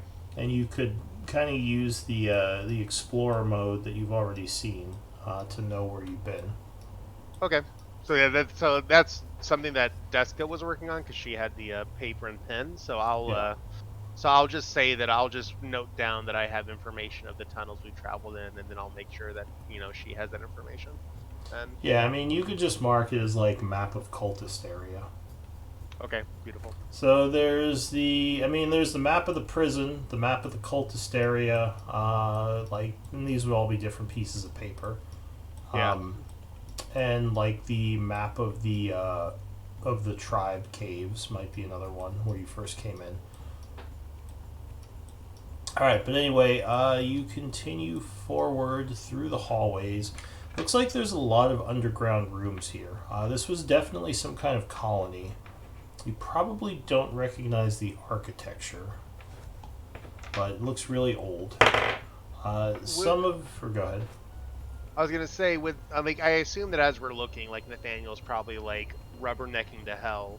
I would ask Nathaniel, like, as we're walking and like we see like random sheets of paper, and like as he's walking through, he like picks up one and discards it.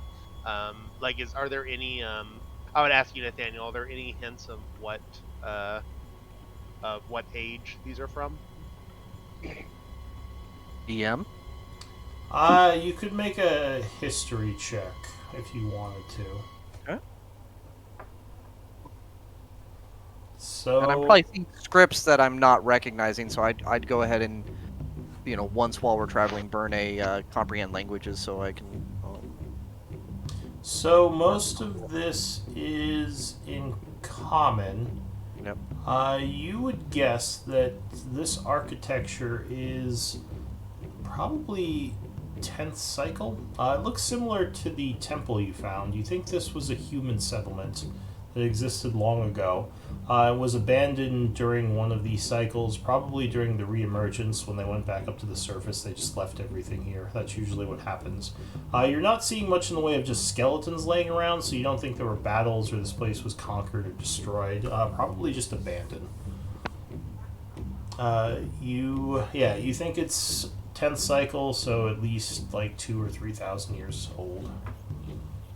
Or wait, 5 or 6,000 because it's 2,000 years per cycle. Yeah. Very old for sure. But as you're moving through the area, you get to a Giving a lecture to everyone on the history since someone was kind enough to ask. yeah. Never give up a chance to talk about old stuff. So it's about 4 p.m. You've been down here a while. When you come to an area like a huge stairwell that goes up, and at the top of the stairwell, it looks like there is a kind of sealed double door that opens upward. Investigation might tell you more. So out of curiosity, so one of the things, so we know that more or less the cultist base is somewhere over here, and one of the things that I was looking out for as we traveled were looking for signs of passage that were more recent. Since No, obviously no, behind all these stuff. halls have all been, yeah, no one's been They've here all for- been, yeah.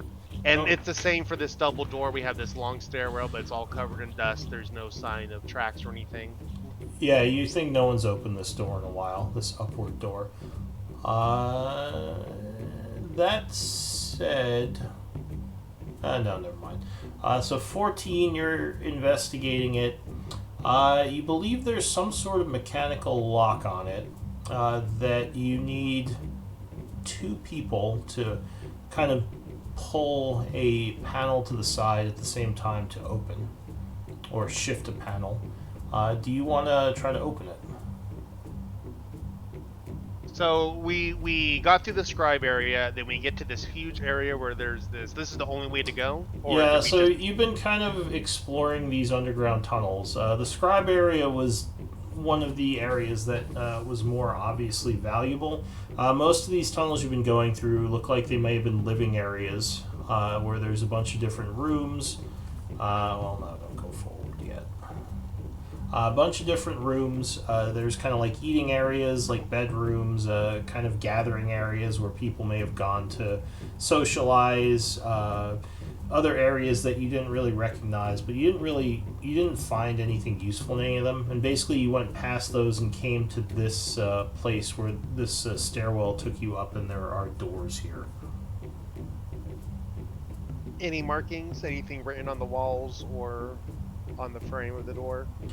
No, it just looks like some kind of sealed ancient passageway. It is closed and locked right now. Yeah.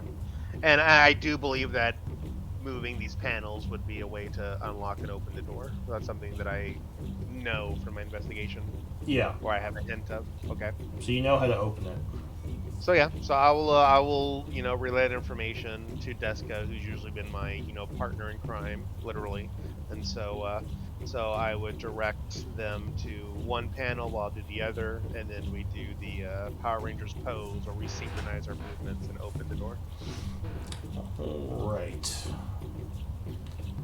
So there is a clicking as the 2 panels are manipulated, and the door begins to open on its own. As it opens up, you would see it opens into a large cave area, which you're starting to think might be the cultist main base area. Does this door make a lot of noise when it opens up? It makes some noise, though luckily you're nowhere near anyone. You seem to be sort of off to the side in a ruined area, like there's a bunch of ruins. You do see a bunch of the gnolls walking around, kind of off in the distance. The place is lit up, so you see a lot of different things in here. And yes, it looks like a lot of gnolls are here. There's easily over 100 walking around this area. Might be several different cultist tribes. None of them have noticed you because you're sort of over in a ruined area that no one's using. As you do see, like, there are a bunch of collapsed houses and just cave-ins over in this area, so it looks like they haven't inhabited it. This is where like the old kind of upper level human settlement was, you would guess. And between the sea of tents and, ramshackles, we do see this large building in the distance. Yes, so in the middle of this huge cave, there is a cathedral that looks like, or it looks like some kind of church that looks like it's not part of the tents and the cultist tribes. You would guess this is the Where is main base area. How far away is the main thing? So each of the squares is about 100 feet. So, okay, so we're here and that's the main building? Yeah. That's, you don't see many of the gnolls coming out of there. It looks like it's mostly sealed, but yeah, you see a lot of gnolls in this area. Almost like a small city of gnolls. Different tribes working together. Well, I really wish I was a clerk, a druid, or a sorcerer. What, cave-in? Earthquake. Yeah. So if looking at this right now, the way this map is written out, is this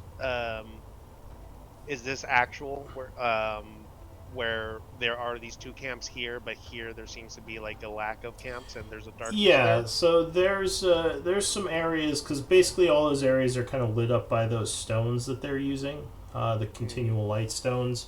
But there are areas kind of in between that aren't as lit up. There are gnolls moving through them using dark vision, but yeah, there's places kind of outside the encampments themselves that are not as lit. Looks like the gnolls aren't going near any of the the old human ruins, which is kind of weird. Like, why wouldn't they just use those as well? I'm wondering, and I may be too far away for this to be a thing, but I do recall those shadow demons we fought before that would inhabit the darker areas between the watchtowers. If I just sit and watch this dark area beyond the gnolls moving through, is there any indication I would have of potential shadow demons or anything else in there that might be, or would that be something I'd have to be closer You to? probably have to be closer, because you remember that in the darkness they're invisible. Yeah. So this Okay. far away, you probably couldn't hear them moving around. Okay. Deska says, well, this is more than I thought there'd be. So Yeah, but I could take half of them. we get the impression, hold on one second. Oh, yeah, so me and Deska are talking in Discord, and I was looking at, one of the things so me and Deska are talking, I know she's not here at the moment, but listening, so we're having a little conversation on the side, and you guys would overhear, so as you guys may recall, quite a while ago, I recovered a spell scroll, and actually this is even prior to this last group that we recovered. I don't even remember when we got these. But I have this spell of Earthquake. If it is cast properly, and we are actually just barely within range at this point, we could potentially cause the entire church structure to cave in on itself. Go on. I unfortunately do not have the ability to cast it. Our very religious friend over here, Deska, is capable of casting it. It is and this is where I need your help, DM. It is an 8th level spell. I don't know what level Deska is, and her ability to cast an 8th level spell. I know if it's in your class, you can cast a higher level at some level of risk. Yeah, so the DC to cast a spell outside of what you can normally cast is 10 plus the level of the spell, and you would roll a d20 plus your casting modifier. So Deska's level 2, so what would she theoretically roll? She would use, I believe she's a priest, so I think that would be wisdom. D20 plus wisdom, and she would have to beat an 18 to cast it successfully. You'd have to be an 18 to cast it successfully. Would Bardic Inspiration or Guidance help on that? Or both? Guidance. I would have to. I think guidance would work because it is an ability check. Yep. And then I'm assuming then Bardic Inspiration would work as well. I believe so. That said, Earthquake isn't necessarily just going to destroy the structure. It No, might, but yeah. yeah. It might, but it's and again that's the part I was trying to understand the possibility before we got into the logistics of should we and what possible effects it might have. Yeah. So logistically, what I would then say to the group is, well, so it has a range of about 500 feet, so we might need to get just a little bit closer. And DM, correct me if I'm wrong. And then it would create a 100-foot area in which all chaos and destruction would occur that have a decent chance of destroying that. So yeah. You want me to link the spell if that's helpful to you, DM, if you haven't looked it up yet? Yeah, if you want to link it. It's a pretty complex spell. So, Deska would say, why do we want to destroy that place? Isn't that where the leaders of the cult are? She shrugs. She says, I don't know. Are they there? Thought somebody had told us that. No, we don't know that, but we can. It's usually safe to assume that when you're in a large enemy encampment, the biggest building is where they like to do their dilly dallies. So it's deducible that that large building is where they might be. I'm open to But it other could- plans too. Yeah. Yeah. How, like, once we cast this, so it's verbal, somatic, and material. Doesn't me as the it's a player spell I'm scroll, so reading components don't matter. So components don't matter. So once we do this, how would they be able to trace it back to us? Like this location? Well, are you asking? Well, wait, who are you asking? I'm asking Nathaniel.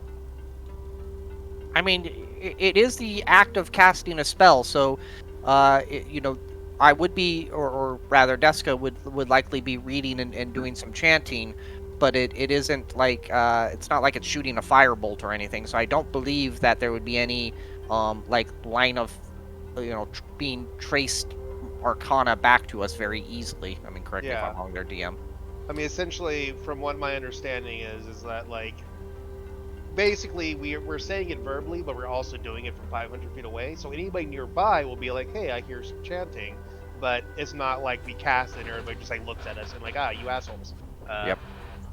Yeah, And so honestly- it would just take the noise it would take to cast and maintain a spell, which And is then obviously not too much. There'd be a but- lot other noises happening and pretty big distractions of a massive earthquake occurring at the church. Yeah. The only other downside that you can think of, I'll actually roll an Arcana check. Let's see if you could think of it. Okay. So, you know that if you, well, actually, never mind. It wouldn't be Arcana. Survival or Knowledge Nature might tell you something. Both are +1s, so if you want to use that same roll. And anyone can make these rolls. It doesn't just have to be you. Oh, sorry, I didn't realize I already clicked it, so I couldn't twice the first roll. So Fitz and Cav, you would know that an underground earthquake would likely do a lot of damage to that place. Also, it would destabilize the whole cave, which could bring random massive chunks of rock falling down in a large area, making it dangerous for everyone in here, including you. Because if you destabilize something this big, it's likely gonna. It could just crush everyone, like yourselves included. Like the whole cave could collapse. Could be a ripple effect, yeah. Yeah, so it's that could be very effective, killing a lot of the gnolls. But yeah, it could also possibly bury. Now you here's all. the question, and I may not be, and this may be outside my realm of knowledge, but when since they're doing an earthquake, and the earthquake essentially are doing it on the floor, would it have the same ramifications if we were doing it on the ceiling and trying to crack the ceiling down? Like, no matter where we aim the earthquake, there's a chance that earthquake things happen. So therefore, we are in danger. That's what I'm understanding. It Yeah, doesn't matter it's what else shaking we a do. large area, which could, shake loose some supporting structures or destroy them. Now, there are sections of this cave that go from floor to ceiling, like these massive stalagmite/tights that could act as natural support structures. They're all over the place. So there are some like near the church here. There are some near you. It's not just like completely open. So yeah, any type of like seismic activity could be dangerous. This seemed, and as we're discussing this, I'm I assuming mean, we're and just a quick note of reference, just for all of you who've lived underground, like whenever there's earthquakes, everyone freaks out because, like, if a large section of cave collapses, like people could be crushed or just buried alive. So, earthquakes are much more dangerous to the people of the deep than they are to the surface dwellers.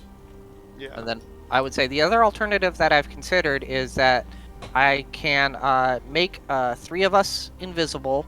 I can use this spell scroll of alter image on one other person, so that we could potentially attempt to infiltrate this camp. But I can actually do this for a maximum of 4 people.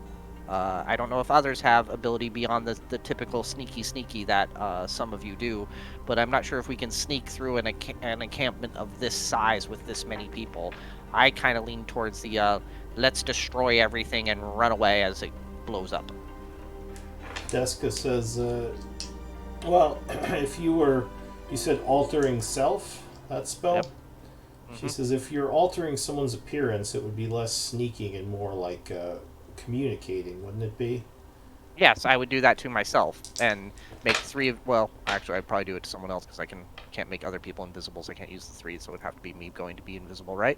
You can't use all of your invisibility on other creature you touch become. Oh no! So yeah, I'd use alter self on myself, and then have 3 of you become invisible, but that still leaves 2 people with no real cover.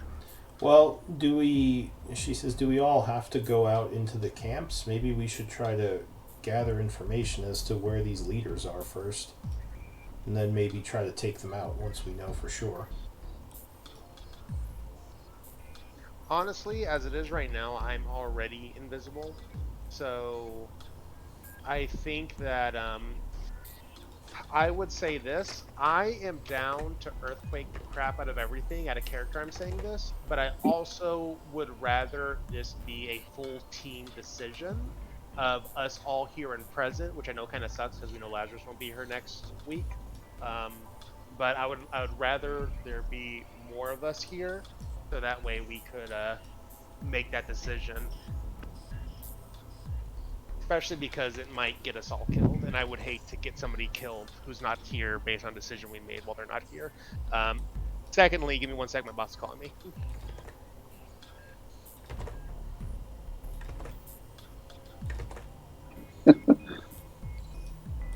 Jessica's commenting on how smart she is today. Yeah, I think DM, you need to start speaking up as Lazarus, just so that Deska. Isn't Deska smarter than Lazarus? I don't know. I don't know. I mean, I'm assuming Lazarus would be fine with bringing down the ceiling on all these heathens. That sounds like more something he would be for. His vibe. Man, Deska's so smart today. Sorry, so I'm off on my work call. But yeah, no, like, first off, yeah, that's the biggest thing is, like, if we were all 6 here, I'd be like, yeah, just fucking earthquake and fuck these people and fuck us, who cares, see what happens. But I do agree that getting more information is also kind of critical because this is a huge area, and so if we're gonna go with total destruction, I'd want to make sure that we're actually aiming it at the right building before we take that route. Yeah, my opinion on this is decisions are made by those who show up. Yeah. I agree, but when a decision could also, like, kill your character off, I don't, like, to a certain degree, I think that, punishing people for real Hey. life shouldn't be, that like if she gets exhaustion, sure. If they get crushed to death and they're not here, that's when I'm like maybe. I mean, it's maybe kind of a not. TPK situation. Either we all die or they don't die. I mean, I just mean- get the Nintendo out of here. You'll be fine. Um, What if I like the idea of targeting it on the ceiling? Oh, go for maximum crushage. Well, and we also have a By the way, the Some- ceiling in here varies between like 20 feet and 50 feet. So there But- are areas higher up and some like kind of lower down. we don't know who the actual leader is, right? We've never got a name or anything. No, from what you heard, the cultists kind of operated through a council of like the various tribe leaders. Okay. And So there was a group of them that you were supposed to take out, or at least that's what what's his face said. or So just Garu, to yeah. play a little catch up. Now the plan is to drop the ceiling on the church. Maybe. So far, we're discussed. So the plan is we can either A, go the stealthy route, go in there, get to the church, murder, try to get the fuck out. B, use earthquake, potentially kill everybody, including ourselves. Or nothing will cave in, and then they'll all just know that something weird Yeah. is going on. So it's earthquake is like the very unknown. Yeah. It really depends on what I roll. But if So- you use earthquake, they'll definitely know something's going on. no, an earthquake occurred. Like Well, that's not uncommon in this area. I didn't say it wasn't uncommon. I said that it's more dangerous down here.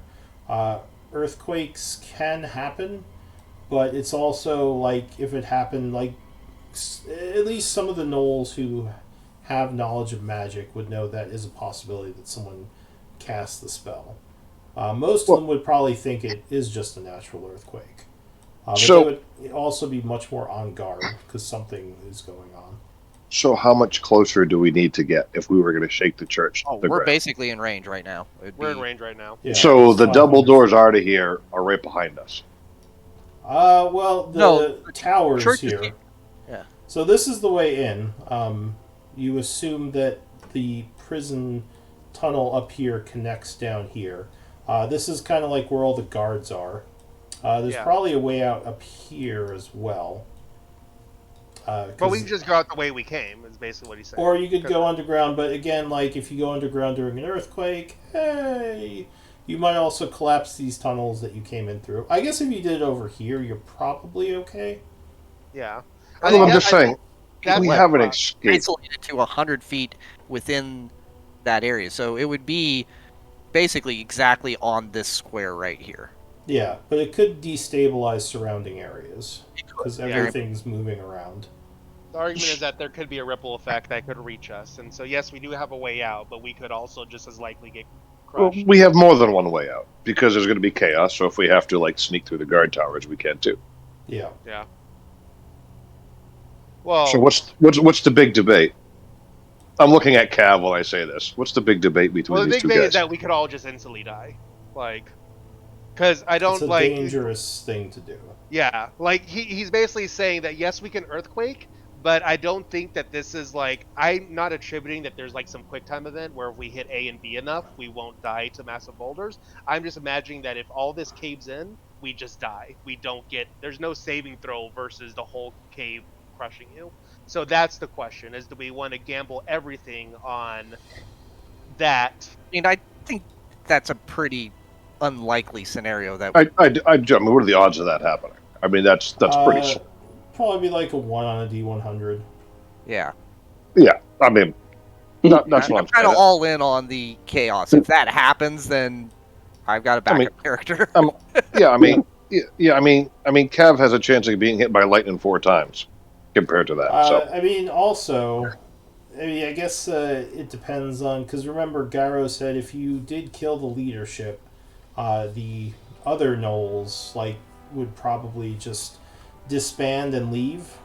So it would definitely it wouldn't necessarily kill the leadership. It would kill a lot of gnolls, and it wouldn't necessarily accomplish. It would weaken them as a whole, but it would be a lot of death. So I guess it just depends on how okay you are with that. This is 110% fine with Just murdering every gnolls. All right, every dead cultist. fair. No, But this not. may be no. Here's this. Like just to add an element to this argument, because we're already all seeming to be going gung ho with. I assume right now you're all sort of ducked down. Like no one, as I said, none of the gnolls are near these areas. Yeah. For whatever we're reason, not- they're avoiding them, which might also make you a little bit wary. But no one's anywhere near you to be close enough to hear you. So you're seemingly all hidden right now. Cast the Do we spell. want to go make sure they're actually Stop talking. Here? Well, Cast Cast no, the fuck spell. that. No. Cav, what do you think? Deska says, "Hey, wait, what is Deska's alignment? Yeah. At the end of the day, we have to convince Deska. Oh, Deska's yeah, the one never that's mind. casting the spell. Deska's chaotic neutral. She's like whatever." Well, yeah. Deska in the chat says, as an assassin, would sadly prefer the stealth. Yeah. But here's a question. Lazarus is probably considering everyone here a heathen, so he's like, if they Okay, die, whatever, they he's die. like Ivan Drago. If they die, they die. I vote for cultist mashed potatoes. But should we go make sure they're actually Fitz, here? stop No, talking. listen. Do we want to find out they're actually here or not? Like, that's the thing. Like, we don't even know if they're here. Like, Nathaniel, what do you think? if they're leaders to their tribes, they could all be gone, and could be where they convene for a meeting. So if we do all this, and then they're not even here, like, that kind of also defeats the point. Deska would The, say that would give up our element of surprise if they aren't here and we just kill a bunch of their people.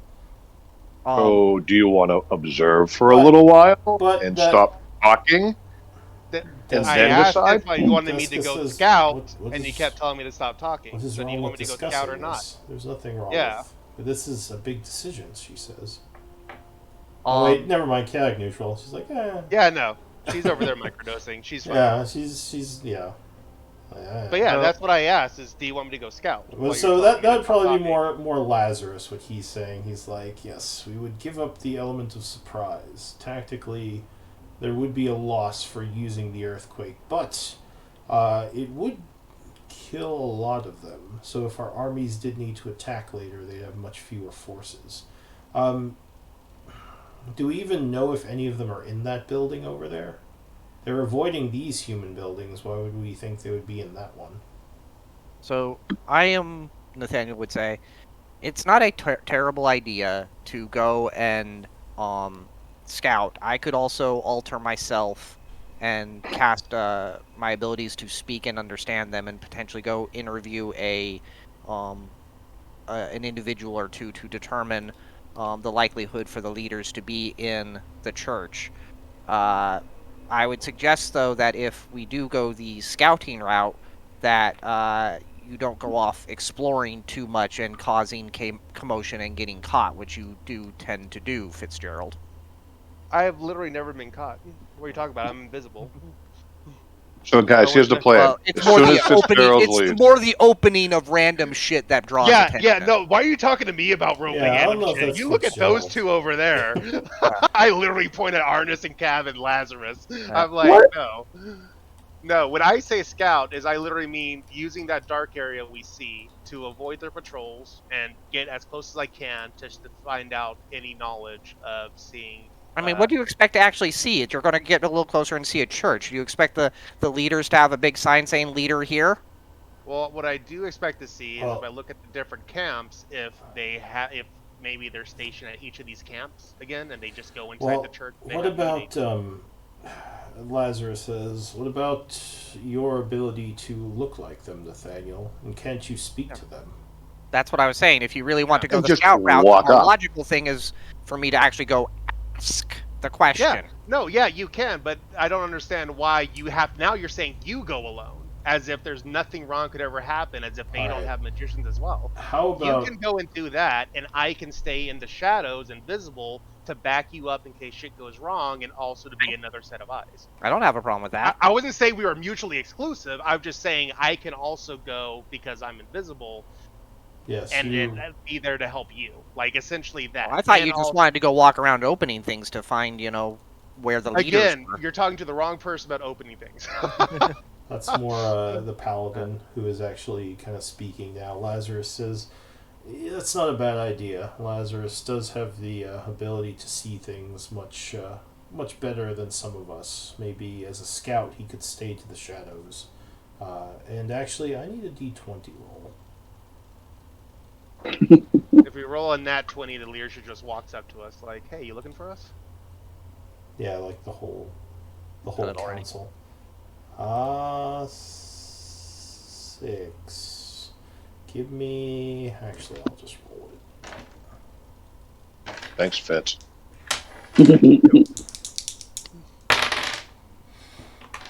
Alright, so Fitzgerald, as you're having this discussion, your passive perception is what? 24 with light, and I assume Nathaniel has a light source on him. 19 if we're in darkness. Do you have a light source out right now? There's enough light in this area, I'm assuming that I probably would have Mm. kept my light stone. There isn't much light where you are, because remember, you're in the ruins over there. This Yes, area. but I mean, This area isn't lit up. Okay. If you want it to be lit up, it can be, but that might make someone suspicious because it doesn't seem like any of the other ruined human areas are lit yeah, up. and that's why I was saying I did not have my light stone out, unless Okay. there was a need to move around. I'm assuming we're pretty stationary at this point, so yeah. Yeah. So what is your perception with the -5 passive? 19. Oh, jeez. All right. Never mind. You're still going to see everything. So as you're sitting there talking, you notice something peculiar. You would see what at first you thought was just maybe like a trick of your eye, but something seems like it moved in the shadows nearby the group. I immediately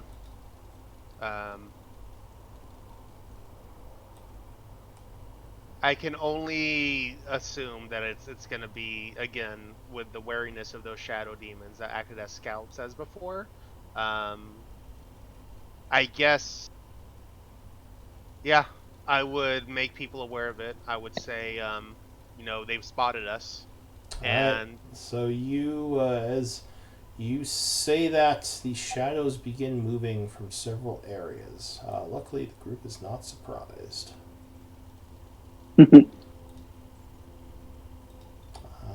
Several creatures start to approach, though they are not shadow demons.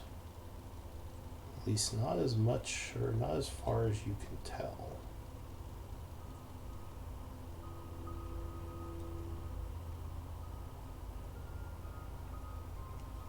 Give me 1 moment. I'll show you what they are.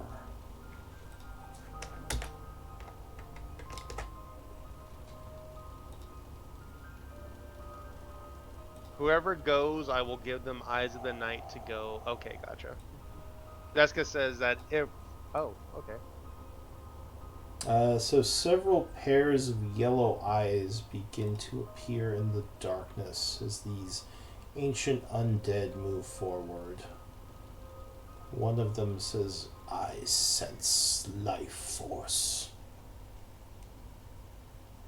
Luckily, you're still pretty far away from the main knolls, so they probably don't see or notice this. I'm going to bring you all onto the map.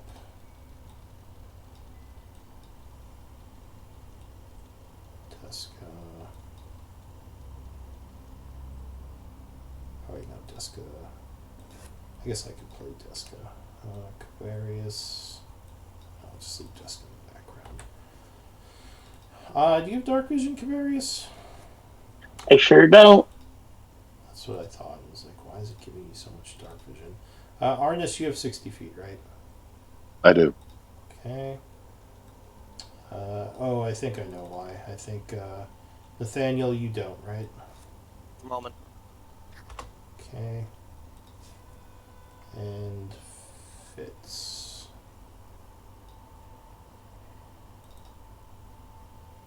Fitz, you have 90 feet, right? Yes, sir. why some of these tokens are set up to have dark vision. I Probably think because it's of yeah, when they because give a size of Deska the gives 300, Yeah. but that shouldn't be set to the normal token state. You're the one that does it, my friend. We can't edit those. I mean, Yeah. everything has dark vision except for if you choose not to. What do you mean? It's so common everywhere else.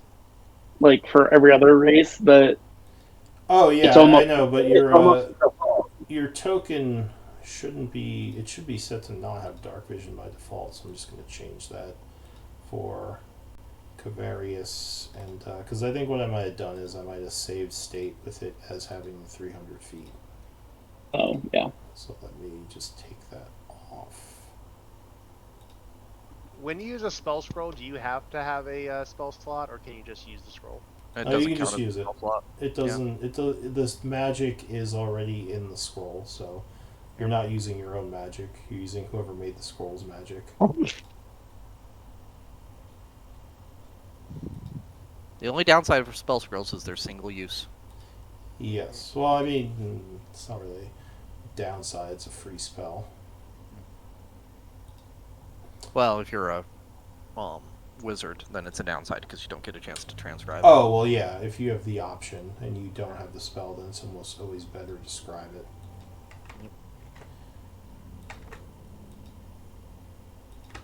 All right. So you would see, or at least some of you would see or hear, yellow eyes here, here, and here as they are approaching. So I figured out an easier way of doing initiative. I can just roll for all of you. Oh, I like rolling. Well, if I click on the Combat Master, it'll just do all the rolling and sorting right away. Oh, Like there's a button you could click if you highlight all the tokens. So Fitzgerald, you are the first to act as these glowing eyes approach the group and you hear that ghostly voice. What do you want to do? It is completely dark, which is like your element. yeah. I will. I'll turn to. No, I'll turn to the one that's closest to me. So I see the yellow eyes right here, and then I guess this is one of those same things where I go ahead and I shoot it, but I'm not sure if it can see me or not. So I'm not sure if I'm getting the benefit of invisibility. You would be invisible to it. Okay, so then I'm rolling twice just so I can do the first 3 rolls. Boom, boom, boom. So 23. Yes, 23 would definitely strike it as your arrow zings through the air, cutting through it for 11. Okay. Yep. And then my second shot, boom, boom. So 28. Yeah, 28 would strike as well, landing another And hit then- for 16. Ow. Okay. Anything else?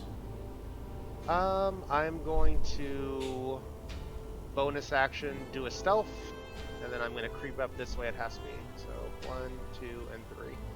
And that's Okay. it. Nathaniel, so you can kind of see the yellow eyes in the darkness, but they are effectively invisible to you right now. Like I for- mean, as an item interaction, I'd assume that I can pull out the light stone out of. Well, I think it's a ring on my hand, so it'd be Yes. really my hand was in So, a pocket. Sure. Just pull out, yeah. If you pull out the light stone, let me mark you, and that doesn't actually take up your hand. Yep. So I'll give you light, and then I will actually give you light. And you said I see eyes up here, but don't actually see them at the moment. Well, now you can see it with the light because it's at the very edge. Okay, is there no It's enemy in dim- token there? No, there is. You should see it. Okay. It's Actually, in dim light. Oh, because it's in dim light. Yeah, so it would be in the dim light part of the light. So it's very hard to see, but you know they are here. And I don't think they gain invisibility for being in dim light. Yep. So yeah, you can target it normally. So where all am I seeing them? Sorry, it's hard when you can't actually see because I saw you a few pings. So you would see, yeah, kind of here, here, and here. So all around. I will go ahead and then which one did Fitz shoot at? He shot at the yellow in the darkness over here. Okay. I will say at the edge of the light, they will have probably obscurity, so you might. I mean, I'm not doing ranged attacks, so Okay. it doesn't matter. Yeah. So yeah, you can target them. I'll say that. Yeah, as long as I can see something about them, I know their presence, I can target them. I think what I will do is I will this one over here, so that we don't have so our back is a little bit covered. I would shout at Kavarius and Arnis. I think. Well, actually, I won't until I'm effective. So this one over here, I will shout at it. Oh, did you put a sheet on this morning? That's a pretty terrible costume. Are you actually shouting?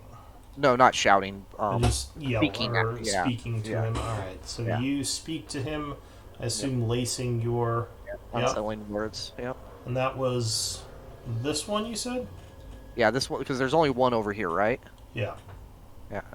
And so target that one, Mm-hmm. and then I will then cast a fourth level Phantasma Killer on it. All right. Go ahead and link the Phantasmal Killer description. Yep. And I imagine the nightmare it sees, since it's such a terrifying creature, it just sees a little bunny, and that's what's scaring it. Okay, so this is.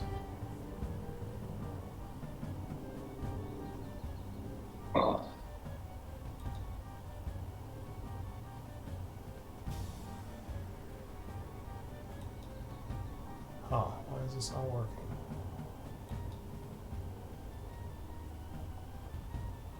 Give me a sec. I think I froze up. Button stopped working.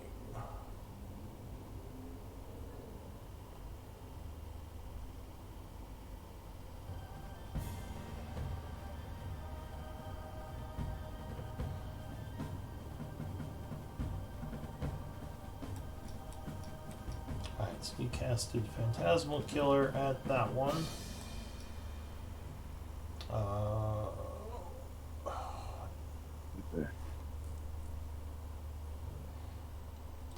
So That's it odd. I has can't to. use the Combat Master again. Yeah, I think it may have broken because I as well stopped. That's why I was trying to click the button and it freaked out. I'm gonna restart it real quick. Hopefully that fixes it. Mhm. Oh wow, yeah, it got very angry. It Cast raged out? Comprehend languages to read all this error script. Alright, yeah, restarting it.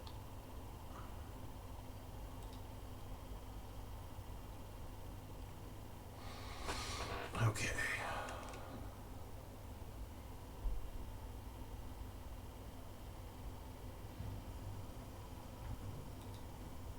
It should be working again. Alright, so I have to roll a illusory. Yeah, DC 16 Wisdom save with a. Where's my? Did it not roll the unsettling words? Why is that not in? That's okay, we don't have to roll that just yet. Okay. Or is it? Let me see if he can even be affected by this.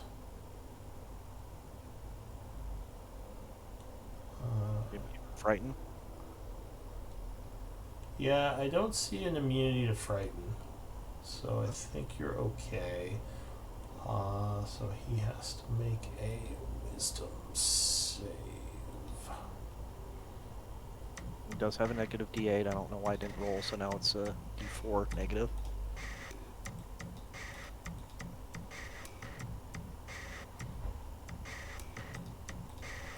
Alright, so it attempts to resist with a -4.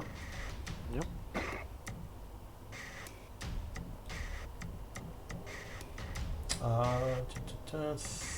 13. That would fail. Alright, so it is affected by your spell. So go ahead and mark yourself as concentrating, put the timer on you. I cannot because again the thing broke from. Well, yeah, I mean I can. You can do it manually, yeah, for now.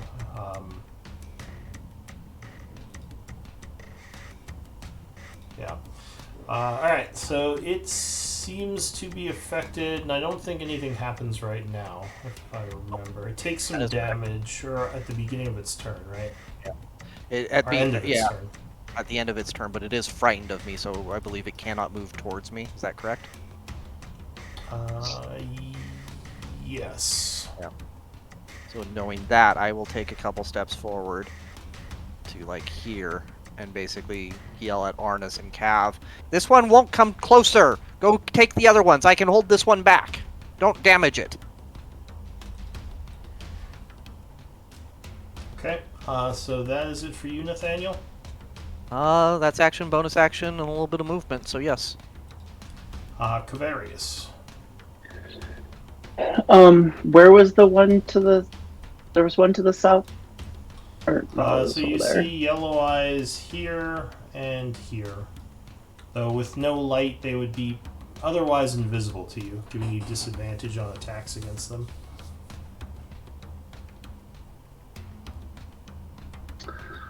All right, so I'm gonna rage. Oh, I gave you a rage token or condition now that you can put on yourself if you look in the Got it. list there. Yeah. And then when I rage, I can move 20. Can I move through these rocks normally, or is it difficult? That's difficult terrain. The rocks. Yes, it's me here. One, two. Kind of- One was like in this area, Yes. So you kind of climb over the rocks. and then I'll move up, and I'll just take a swing. So he is a little bit forward of you, another 5 feet you have to go. Oh, okay. I Are can you, move. or are you out of movement? No, I have So you have I to have be 40 here. movement. Alright, so you rush up towards the eyes swinging. Disadvantage. So I'll reckless attack Okay. to make it even, and just because we'll do the great weapon, we'll hope for the best. Yeah, Cavarius runs into the darkness, roaring at this guy, and 22 would definitely strike, doing 26 damage, and certainly getting its attention. Alright, anything else? My second attack, I rolled a natural 1. So that would completely miss.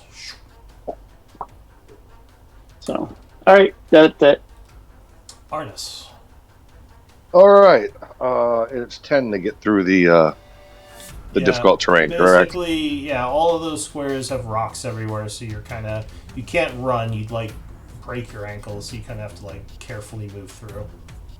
Brilliant, Nathaniel. I can't get to anybody.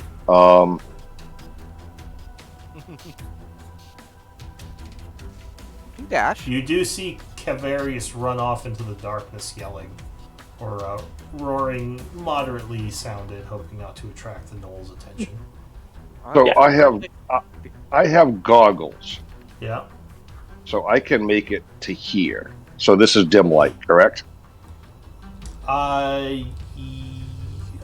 No, I think with night vision, like you right now with dark vision should see the whole radius of the torch, because dim light becomes bright light for you.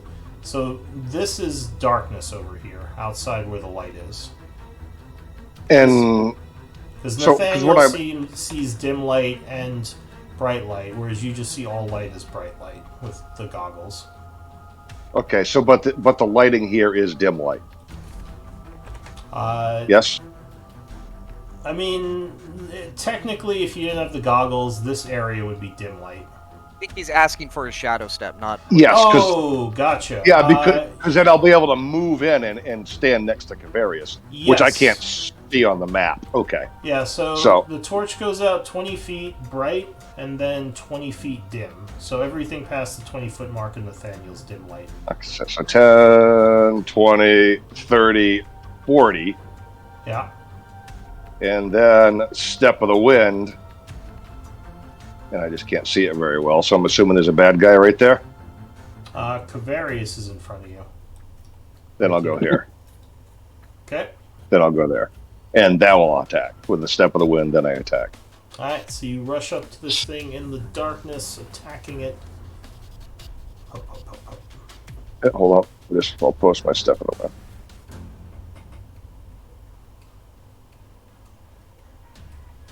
Excuse me, Shadow Step. We keep saying Step of the Wind because that's what we all say it incorrectly, I guess. All right, there we go. Step of the Wind is a different thing, but yeah, Shadow Step Yeah. is the Yeah. teleport. So 28. 26, you mean? Yes, that's exactly what I meant. Yeah, 26 would strike. Punching him for 11 plus 2, 13, as there's a small flash of radiant energy, and he would look wounded from that attack. Poke again. Yeah, 19 would strike a second time. Luckily, you can see these things in the darkness. Doing another 14 points of damage, further wounding the creature, and it looks like it is near death. And you have advantage on the first melee attack while I hit. And you can... That doesn't require a key point? Am I reading that right? What? Shadow Step?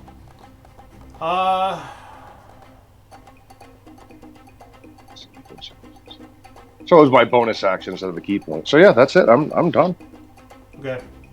Yeah, I don't think... Yeah, it doesn't require a key point. Yeah, you can just do that as a bonus action. That makes sense. Yep.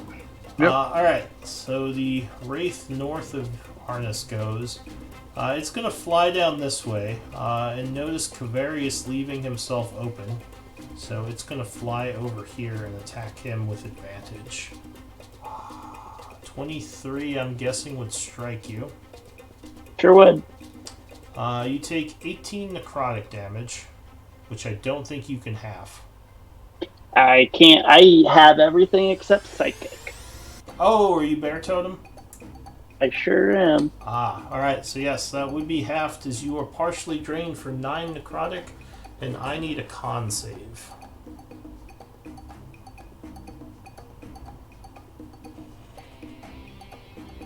Yeah, so you resist the life drain and just feel yourself being slightly drained of energy. That's it for Rude. that, Wraith. This one here will start his turn. He takes some damage, right? Turn. At the end of the turn. Oh, at the end, okay. Yep. So it will kind of cower a bit as it sees you approaching. It is going to fly up this way. 25, 35, 60 feet, trying to fly around you. So keeping its distance. And at the end of the turn, I believe it takes some damage and gets a saving throw, is that right? Correct. Yep. Alright, now does it make the save after it takes the damage? After it takes damage at the end of the turn. So it takes 25 psychic? Yeah, 25 psychic damage, yep. Okay. And it gets another wisdom save, correct? And actually, technically, it would have gotten the save first. So, Oh, go ahead. Yep. alright. So we'll do a wisdom save. Oh, it would have made it, so I guess it doesn't take the No, 25. okay, this spell is not nearly as good as I thought it was. Well, it did keep it away from you for a turn. How far away from me is it? It is 50 feet. 50. Silvery barbs. Oh, sure. Yep. So it will re-roll that save as you spend your reaction. And how many first level spells do you have now? Okay. but I can also cast it at a higher level. Yeah, no, I just the Roll20 kind of lets me have an idea of everyone's resources. So I just since I don't have that for you, just I might ask. That's All right, so another Wisdom save. I think 14 would fail. fair. Would fail. Well, So it does take the 25 and remains frightened of you. Okay. This one here, which is very beat up. Is, I will give advantage to Fitzgerald. okay. Fitz, you have advantage. So this one is going to go for Cavarius, obviously. It's going to lunge at you with its life drain attack. It has advantage and it has flank. 26 would strike, doing 29 necrotic, which is half to 14. And I need another con save.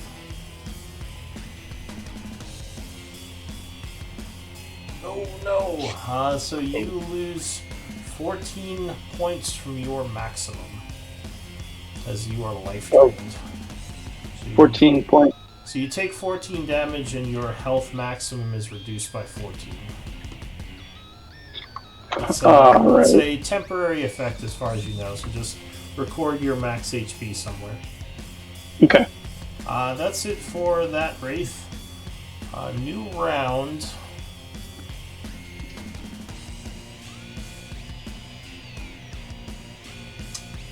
One moment.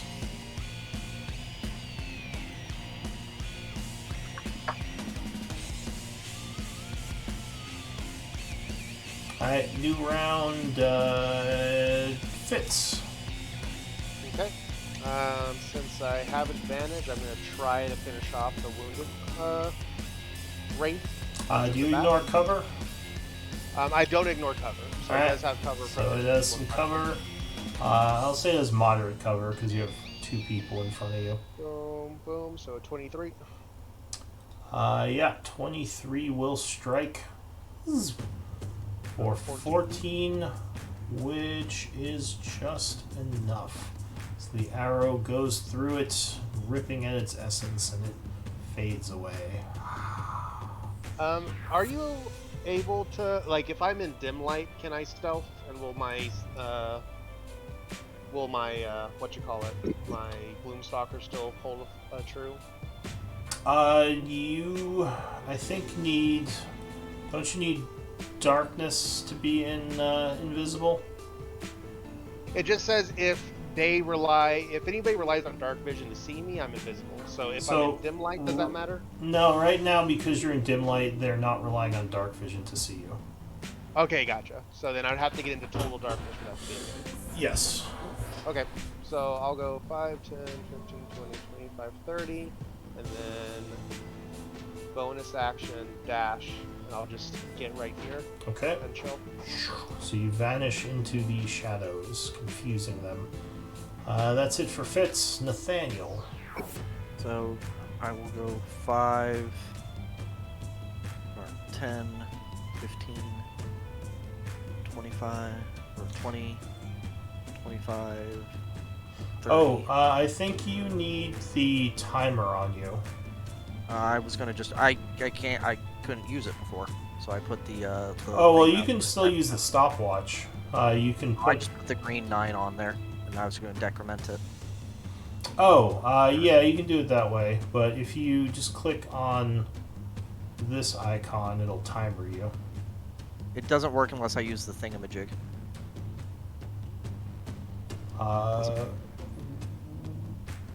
It may have been because the Combat Master wasn't functioning. Well, let's see. We'll try it now. So what are you doing? Sorry. Okay, what was I doing? Oh shit, what was I doing? Oh, okay, so I got to here, I see the wraiths, so there's just the 2 wraiths down here. Am I seeing other ones? I see the one up here still too. Is this just the one left? Any other BDIs? Sorry, I have to ask so much more with the new light setup. Yeah, well, what's your passive perception? 11. Yeah, so you only see those two. If there are more, then they'd be somewhere else. So I will unsettling words this guy up here. Okay, Bonus action. got it.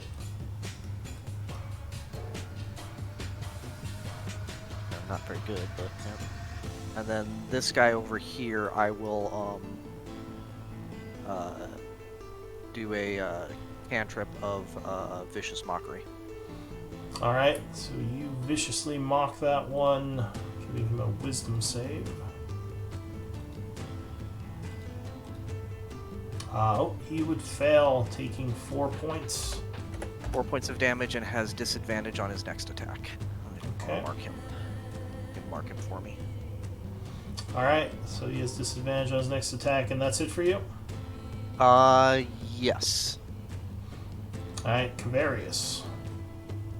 So now that I can see this one, am I at disadvantage? Only attack him? Only not to attack. So you can see it now normally because of the light. Okay, The dim light anyway. so I'm going reckless, and I'm going all out on him. All right, so 17 would strike with your first cut, doing 30 points. And he is not only wounded, but badly wounded from that slash. The second attack, 23, would strike again. Oh, doing another large chunk as you cut right through him. And I don't see. Well, there's one up there, so. You see more eyes coming from this direction. Alright, 5, 10, 15, 20. I'll just move right up here next to Nathaniel. Yep, and that'll Alright. be it. Artis. Well, he ran away, huh?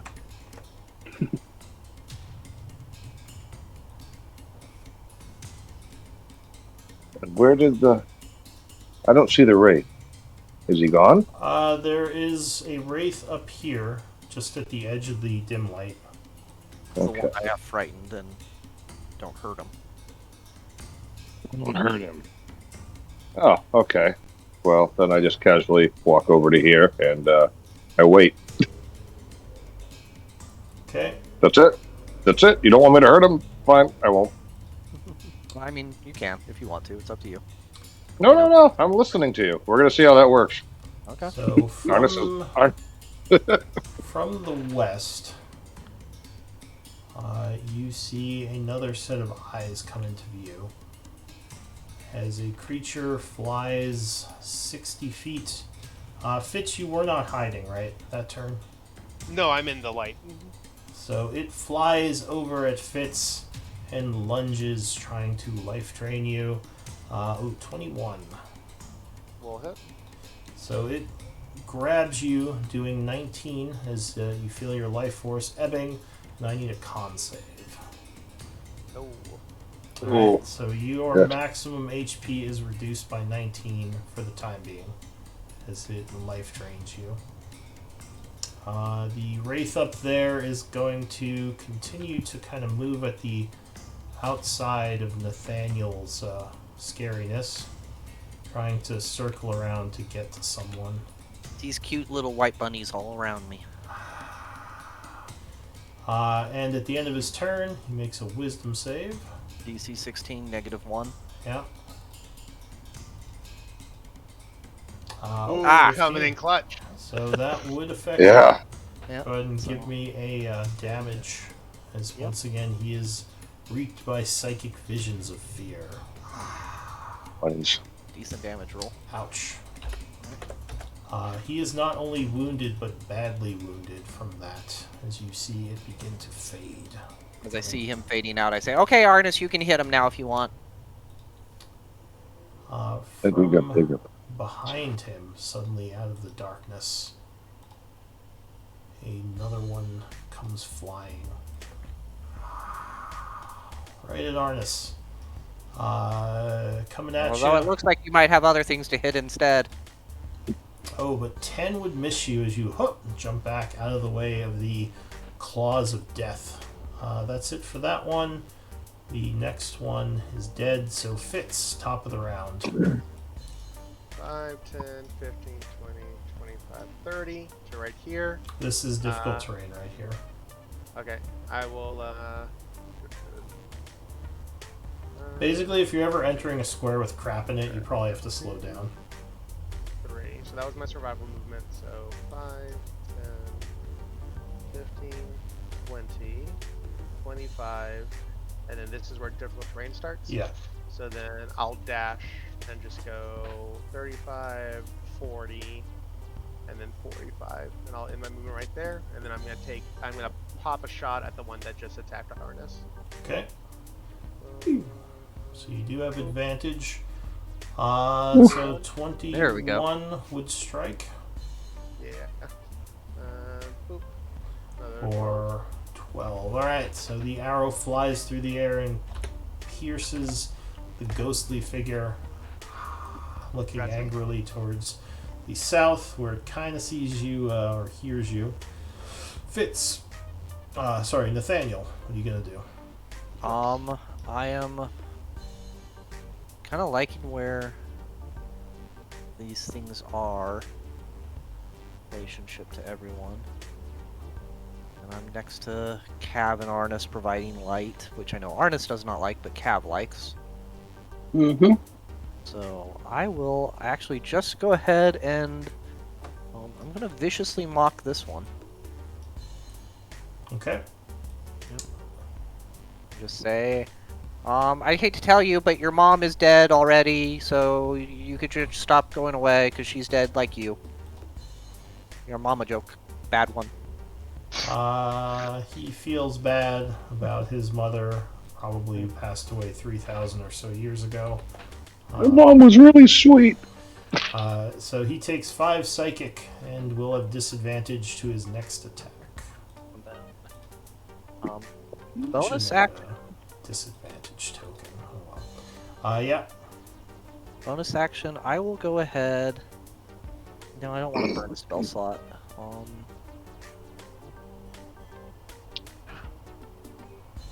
You wouldn't allow me to have the. No, I don't have. I'm not. Forgive me, Lou. The medicine check to know HP, that's required training in medicine, or what does that require Yeah, to do so that's in the medicine ability. So if you have training in medicine once per round, just for free, or once per your Yeah, round, my turn. Okay. you can see what something's HP total is And exactly. so with Jack of all trades, can I know what Cavarius is? No, That's you fine. would still need the training. Need the training, okay. Oh, that's fair. I'm okay with that.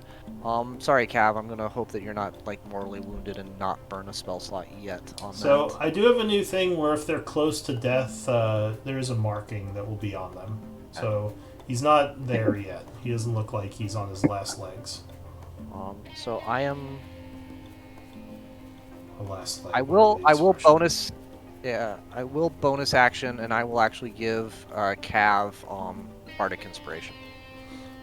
All right, Cav, you feel inspired as Nathaniel. What is he saying?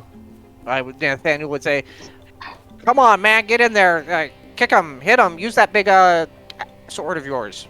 I don't know. Sorry, that was pretty bad. Strangely inspiring, though. You feel inspired. Anything else? That'll do it. You got a D8 All right, for you, there, Cav. Cavarius, you have a bonus to your next attack, or All right. whenever you want to use it within 10 minutes. Yep. I'm gonna move right in here. Suggest for the saving throws. Right. Exactly. We're gonna do the full reckless attack against. Oh, did you minus from your full HP? Did you take your HP damage? Your drain? So, I just marked it since it was temporary. It's in my red circle on my thing. So you probably would want to adjust your max hit points, but maybe put in your notes what your max hit points should be. Oh, okay. I can do that. Just because it might be a factor for other things that happen, what your max hit points are. Okay, so you rush up to him and you are attacking? Yep. The full all-out attack. So 15. 15 would strike him. Oh, as their AC is very low. Doing 21 points of damage as he is knocked backwards, wounded. Second attack. Yeah, 22 would strike again for 22, badly wounding him as he begins to fade. And then Good job. I'd like to hit him with my horns. That's my Gory bonus rush. action. Alright. Sure. That This won't have the great weapon stuff, so it'd be a 21. Yeah, 21 will strike. So So 10. 10, which unfortunately is halved because your horns aren't magical. Correct. So he takes 5 and is barely alive. Anything else? That will be it. Alright, Arnis. Am I flanking this one to my northwest right now? Do I get a flank on him based on where Cavarius is? No, you would have to be opposite Cavarius. So, So up 1, here. 2. There we go. I move there, Now you're and then I flanking. attack. Now I attack. Okay. So punch. Yeah, 21 will strike with the first hit. As there's another explosion of radiant energy. What is okay? So 13 points of damage with the first hit, gaining the creature's attention. 24 strikes again with a second punch for 12 points of damage. All right. Second hit. Anything else? Mine's going really slow. So second hit, I am going to. Oh.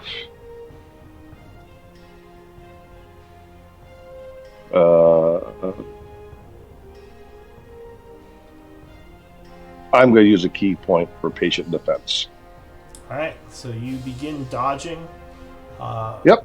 That's it. That would be my Yeah. bonus Mark action. yourself as dodging. So the wounded one is going to come back at Cavarius with advantage. 19. Hits. Alright, so it lunges at you, grabbing you for another. Oh, wait. No. Terrible roll. 10 points of necrotic, which halves to 5, and I need a con save. 18 would make it, so you just take damage. You are not drained. That's it for that one.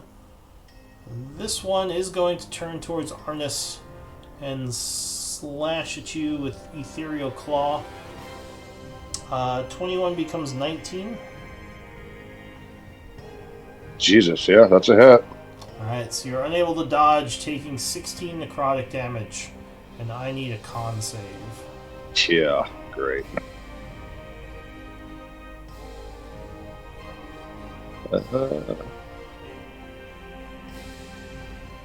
Alright, Phew! so you do Nice. make it, and you just take the 16. You are not life drained.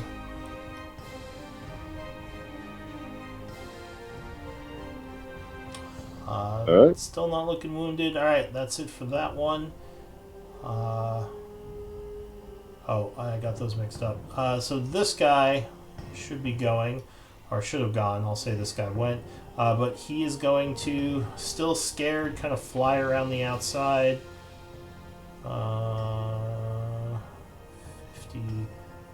55, 60, down to here. And you must make another wisdom save. That would fail, so he Sweet. is continually affected by your spell. Yep. 23 damage would destroy him. Yay. The psychic energy is too much, and he is taken from this Oh, world. are you scared of little white bunny rabbits? Are you destroyed? Oh, poor baby. Fitzgerald. You doubt he was seeing bunny rabbits. He knows what terrifies a wraith. I'll I think attack bunny the one rabbits next to terrify a Cav. wraith. Sorry, what did you say? Oh, you're The one shooting? next to Cav. Yeah. Alright, so you take aim, letting loose a shot. 26 would hit.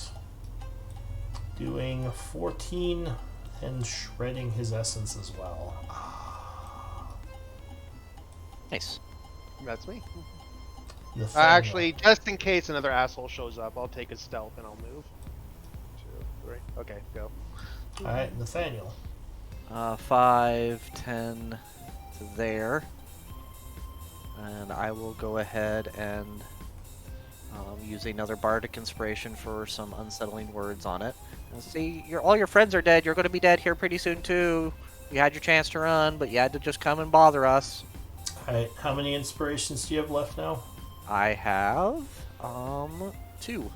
Okay, so it gets -6. And let's go ahead and 3rd level, which was my first of the day. At 3rd level, Dissonant Whispers. Alright, so you spend a 3rd level spell, and the creature will attempt a wisdom save.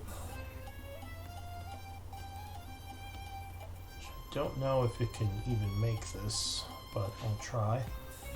18 becomes a 12.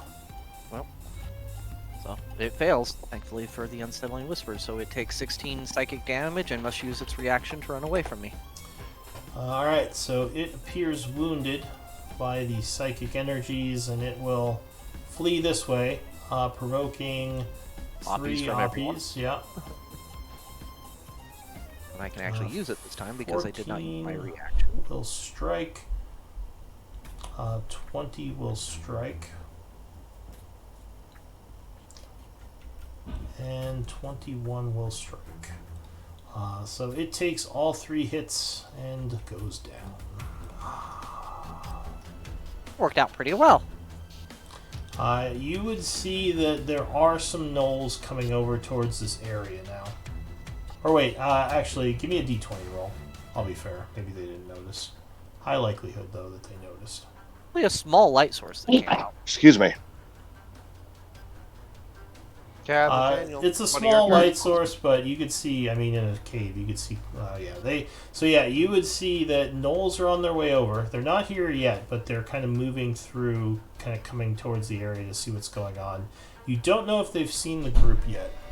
It's 4 o'clock, I think. Yeah, I was gonna say. Unfortunately, we will have to resolve this next time, though. So we can start with the Earthquake spell at the beginning of our next session. Yeah. Mhm. Go ahead and give me MVP votes. As the group must figure out what they want to do here. Cast the Earthquake spell and run. I mean, we have a potion of spider climb. We could crawl up on the ceiling. We have a potion, not 5 potions. We only need one to I've cast got- the spell. I've got 2 potions of climbing, but not spider climb. Wait, do we have spider climb or just regular climbing? Oh, it might just be regular climbing. Yeah, I was like, when the fuck did we get spider climb? That'd be nice. Well, but only one person can drink a potion. Yeah, and also Right. if it caves in, that just means you're on the ceiling when Yeah, it collapsed. yeah. Nathaniel, I still need your vote. Oh, sorry. That's why we send. Since Deska's the only one who can cast the spell. So with 2 votes, Nathaniel, you are MVP. Oh, yay. Congrats. Appreciate it. Alright, good game, everyone. I look forward to seeing how you approach this situation next week. By running back down the stairs to heal. It's going down below. Unfortunately, the big door is open, so if you go down there, they'll probably realize this is something new, because they probably didn't know about those tunnels, being that they were empty. What But you're saying is just murder everybody as they come, and then eventually the council shows up as the final boss, like in any game. well, yeah, I mean, yes, Or we just follow Nathaniel's plan next time. because, we needed to sneak in and find the council and murder them only. But now that the They're all running after us. We can't use the earthquake and just murder them all until we get to the council. Well, you might have a chance to hide because they might not have seen you yet. Yeah. But Screw yeah. hiding. Bring it all down. Or yeah, I guess bring it all down. But yeah, that's for you all to decide for next week. Maybe talk about it, do throughout the week. But yeah, we're done for now. I'm gonna take some notes. But I'll see you all next time. That was fun, guys. I Alright. really appreciate it. Take Yeah. care. Have a great day, guys. Bye. Take care.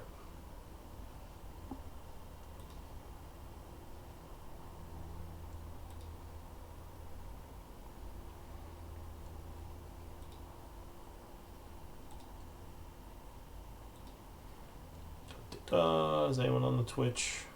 I have 3 viewers. Hopefully everyone enjoyed that session.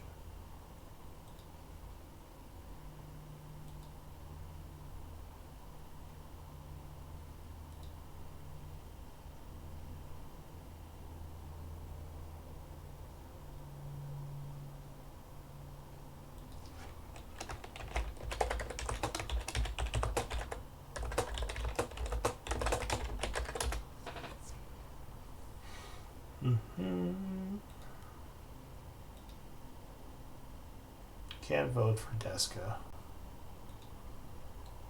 Deska is not in the game this week. Oh my.